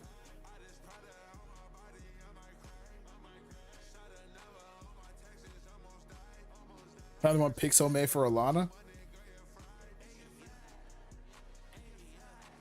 Wait, what? I'm confused. Wait, did I click on the wrong thing?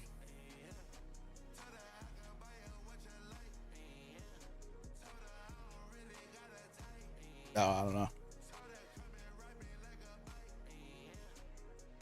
I saw the one you made for her. Oh, okay.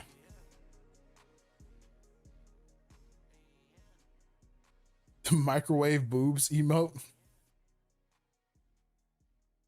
Feel like it. There's also this one. Fucking shit be. It's Kirby.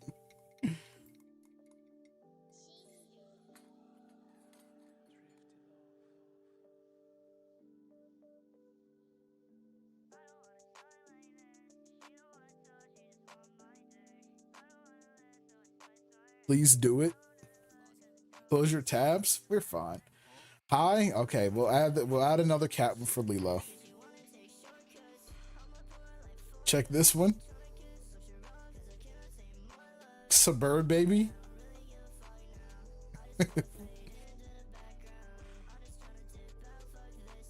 Last one for me. Yo. Well, we already have a yo. So we wouldn't be able to add it because it's going to conflict with the other yo that we have. Unless I can rename it. What if I do this?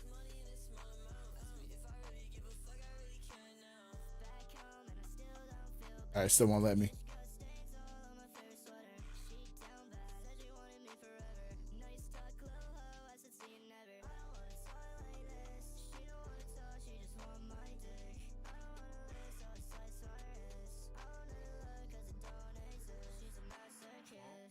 Dab me up. Oh yeah, we gotta get this one.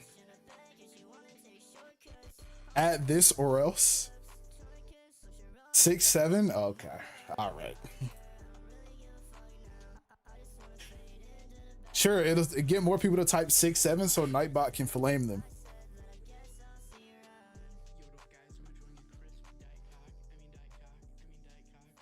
Add this one, please. Sheesh, 1,000 views on the YouTube stream today. That's crazy. What is this? You know what? Sure. Not everybody spam me 6'7".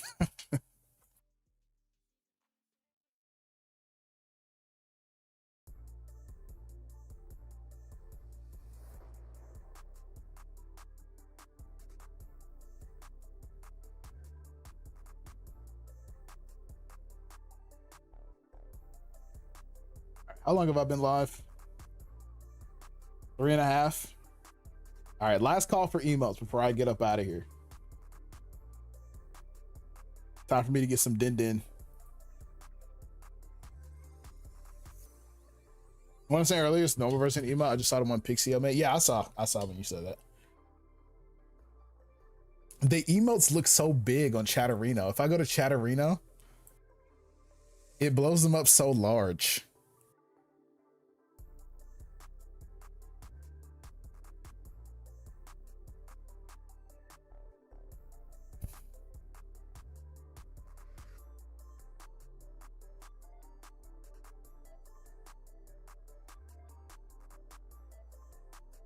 What's this one? Golden Manny? Ew. Ew. Ew. Bro, this shit is so crusty. Can you add a fairy tale one for me? What, do you have a suggestion? Because I don't know what it would be called.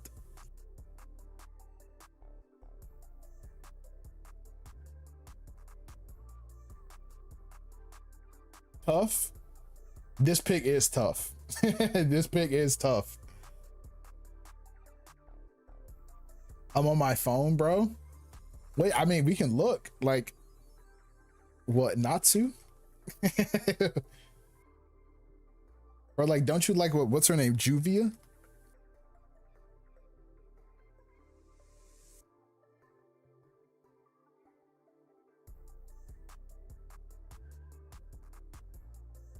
This one's pretty good. I thought I already had this one, actually.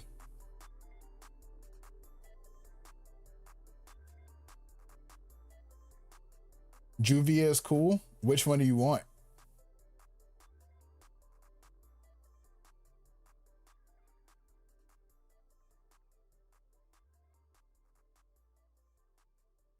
Why is this an emote?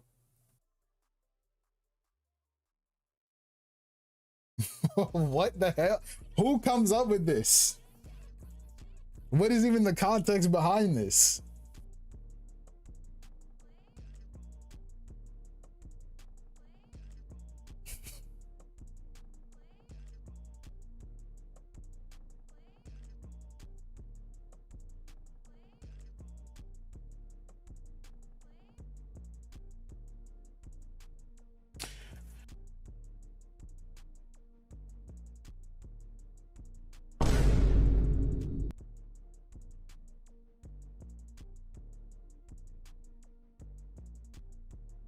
I knew it was coming.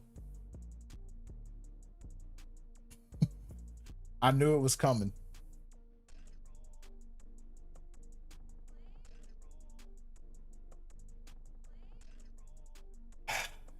We'll add it because I know Alex B will be so hype.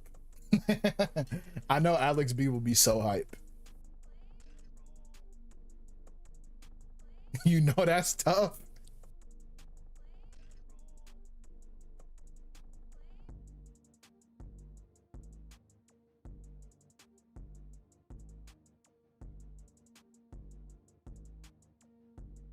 That was got Arya Saka. Uma. Just the, you know what? Sure.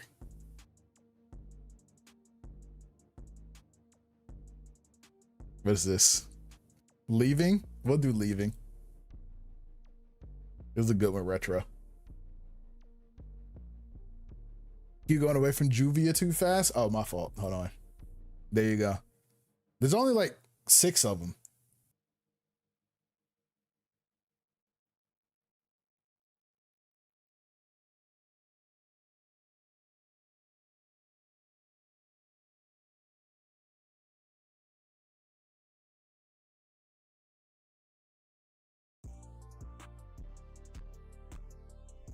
None of us need to be talking about armpits. It's just Alex B. Juvia confused. All right, we locked in. Juvia confused.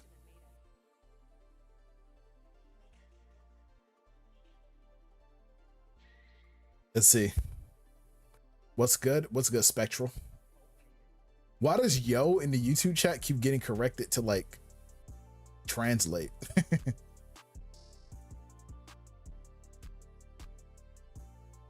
Thank you. Bye bye. Enjoy your movie, Sky. Stay Jam. I'm down for Stay Gold Jam. Yo, yeah, in the YouTube chat, it keeps getting corrected to I, which is yo in Spanish. I see Spider-Man TBM, still need to go to the gym. I'm going to see next week because it's all damn sold out in my area. Is that new Ayo and Teo? I know you did not just ask me about no Ayo and Teo in 2026. I don't know if I ever told y'all, Ayo and Teo, I met them actually. They came to my school for a pep rally when I was in high school. Them, and I don't know if y'all know Mr. Hotspot, if y'all remember him. That dude lives down the street from me. I literally saw him at Publix the other day. I went to the grocery store to get some groceries and he was in there. I see him all the time. Are you full-time now? I am full-time.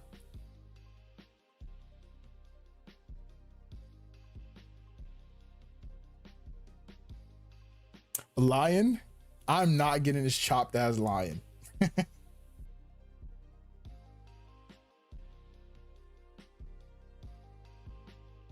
Okay, instant ad.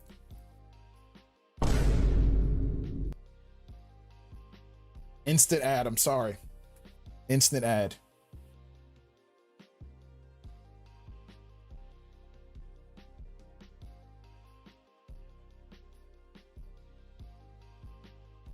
Like, bro, why did this guy send me 2 chopped ass lions? If this is another lion, I swear to God. It's a wolf. Okay. You know what? We'll add the wolf.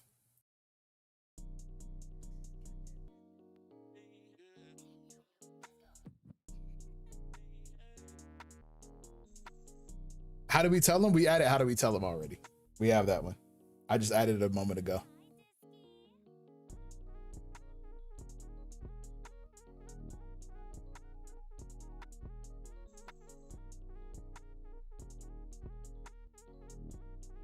Now you can join chat and say hello, chat. That's exactly what I was thinking.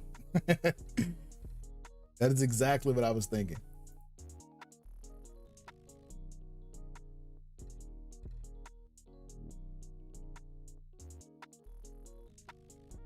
Yo, see, it did not change for you, Bean.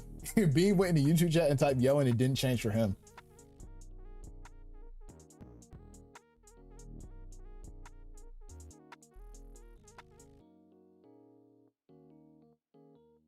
Rio will want this.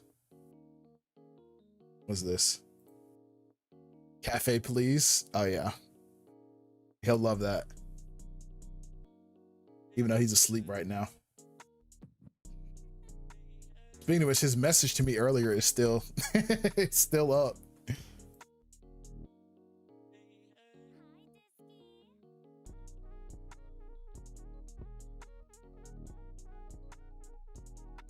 Spade, why you trying not to laugh, bruh?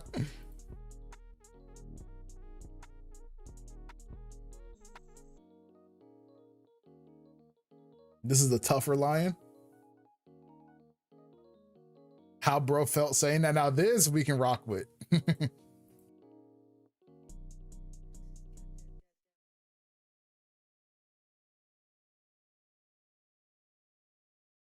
Cinema.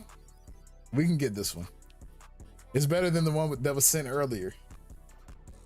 I like this GIF in general. Cafe fish. We can do cafe fish. Gunama, yeah, that one was, that should have some threatening aura behind it.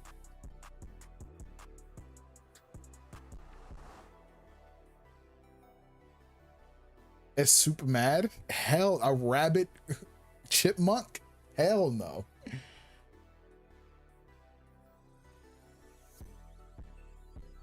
Add Gunama, what? That should have threatening aura. BB emo. What context would we use this in?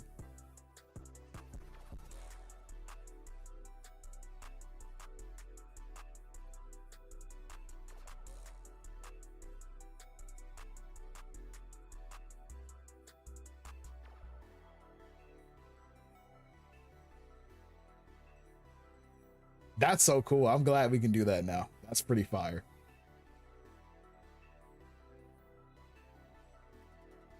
What's good, Evan I9?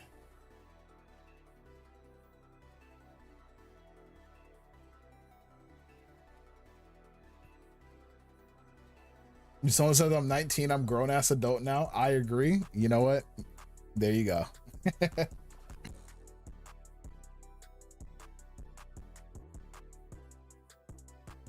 Super Saiyan Eula ass, nice.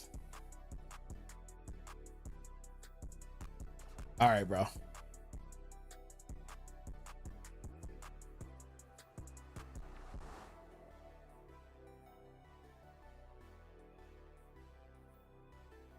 This shit is even scarier. That one's got lotion.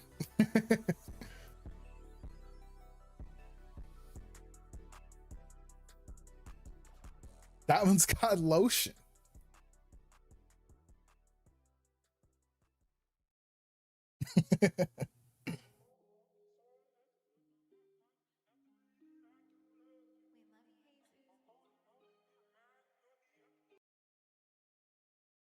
What is this? This is the last one I'm gonna look at.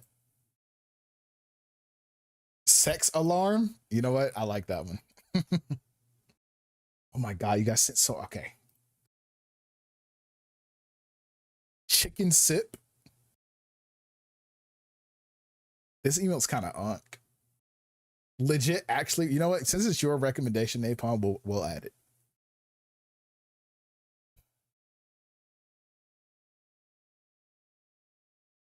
We can do this one.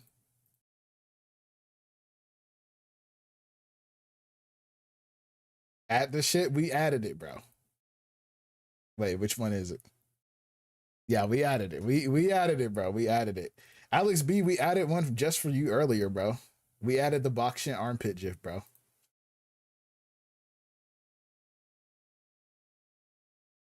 He sent it and I thought of you when he sent it, bro.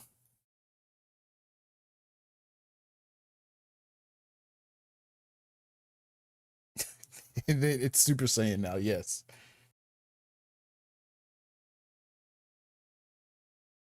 Okay, I have to add this one. I love this GIF. I love this GIF so much.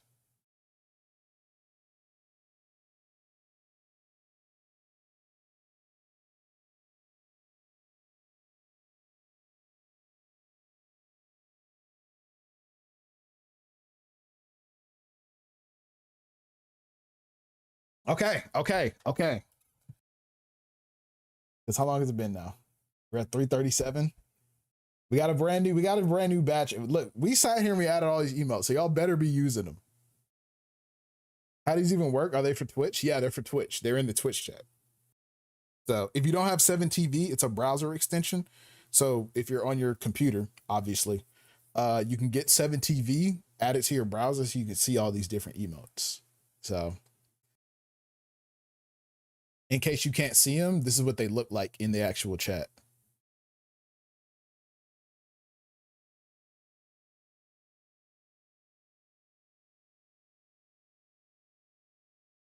I typed them all by hand like a Giga Chat. To be honest, that's the fastest way to use them, to just have them memorized so you can just type them out. How can I see which ones you have? So when you're on 7TV, when you're on Twitch, you can hit this button and it'll show you all the emotes I have added.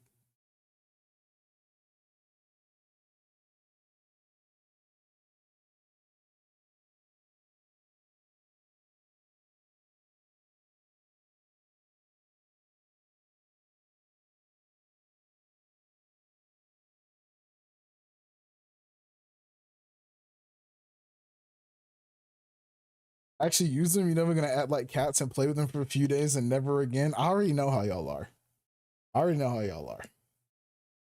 7TV LARPers. Some true gems have been added. Now that everyone's gotten their fill of their emails that they want to add, at least people will use the emote they added.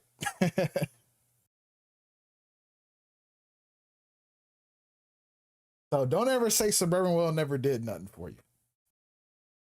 Don't ever say I never did nothing for you. Anyway, let me see who's live. Let's see. Adafella's live. He's playing Poppy Paytime, actually. So I think I'll send y'all over there to him, actually. That way you guys have something entertaining to watch. With that being said, you guys know what time it is. It's the saddest part of the stream.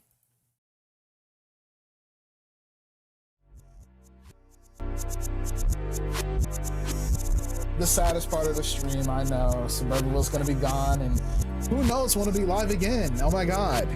But thank you guys for coming back and coming through. Shout out to the YouTube chat, YouTube stream. You guys are still here. Please follow the Twitch if you guys want to see more streams. I don't know when I'll be live again on YouTube, so come on over to the Twitch stream, twitch.tv/Suburbanwill, Suburbanwill on Twitch. If you want to see more streams, please do that. I'll send it one more time, actually, real quick. As for everybody, new video coming August 15th, so be on the lookout for that. So about 2 weeks from now, we get another video. And then on top of that,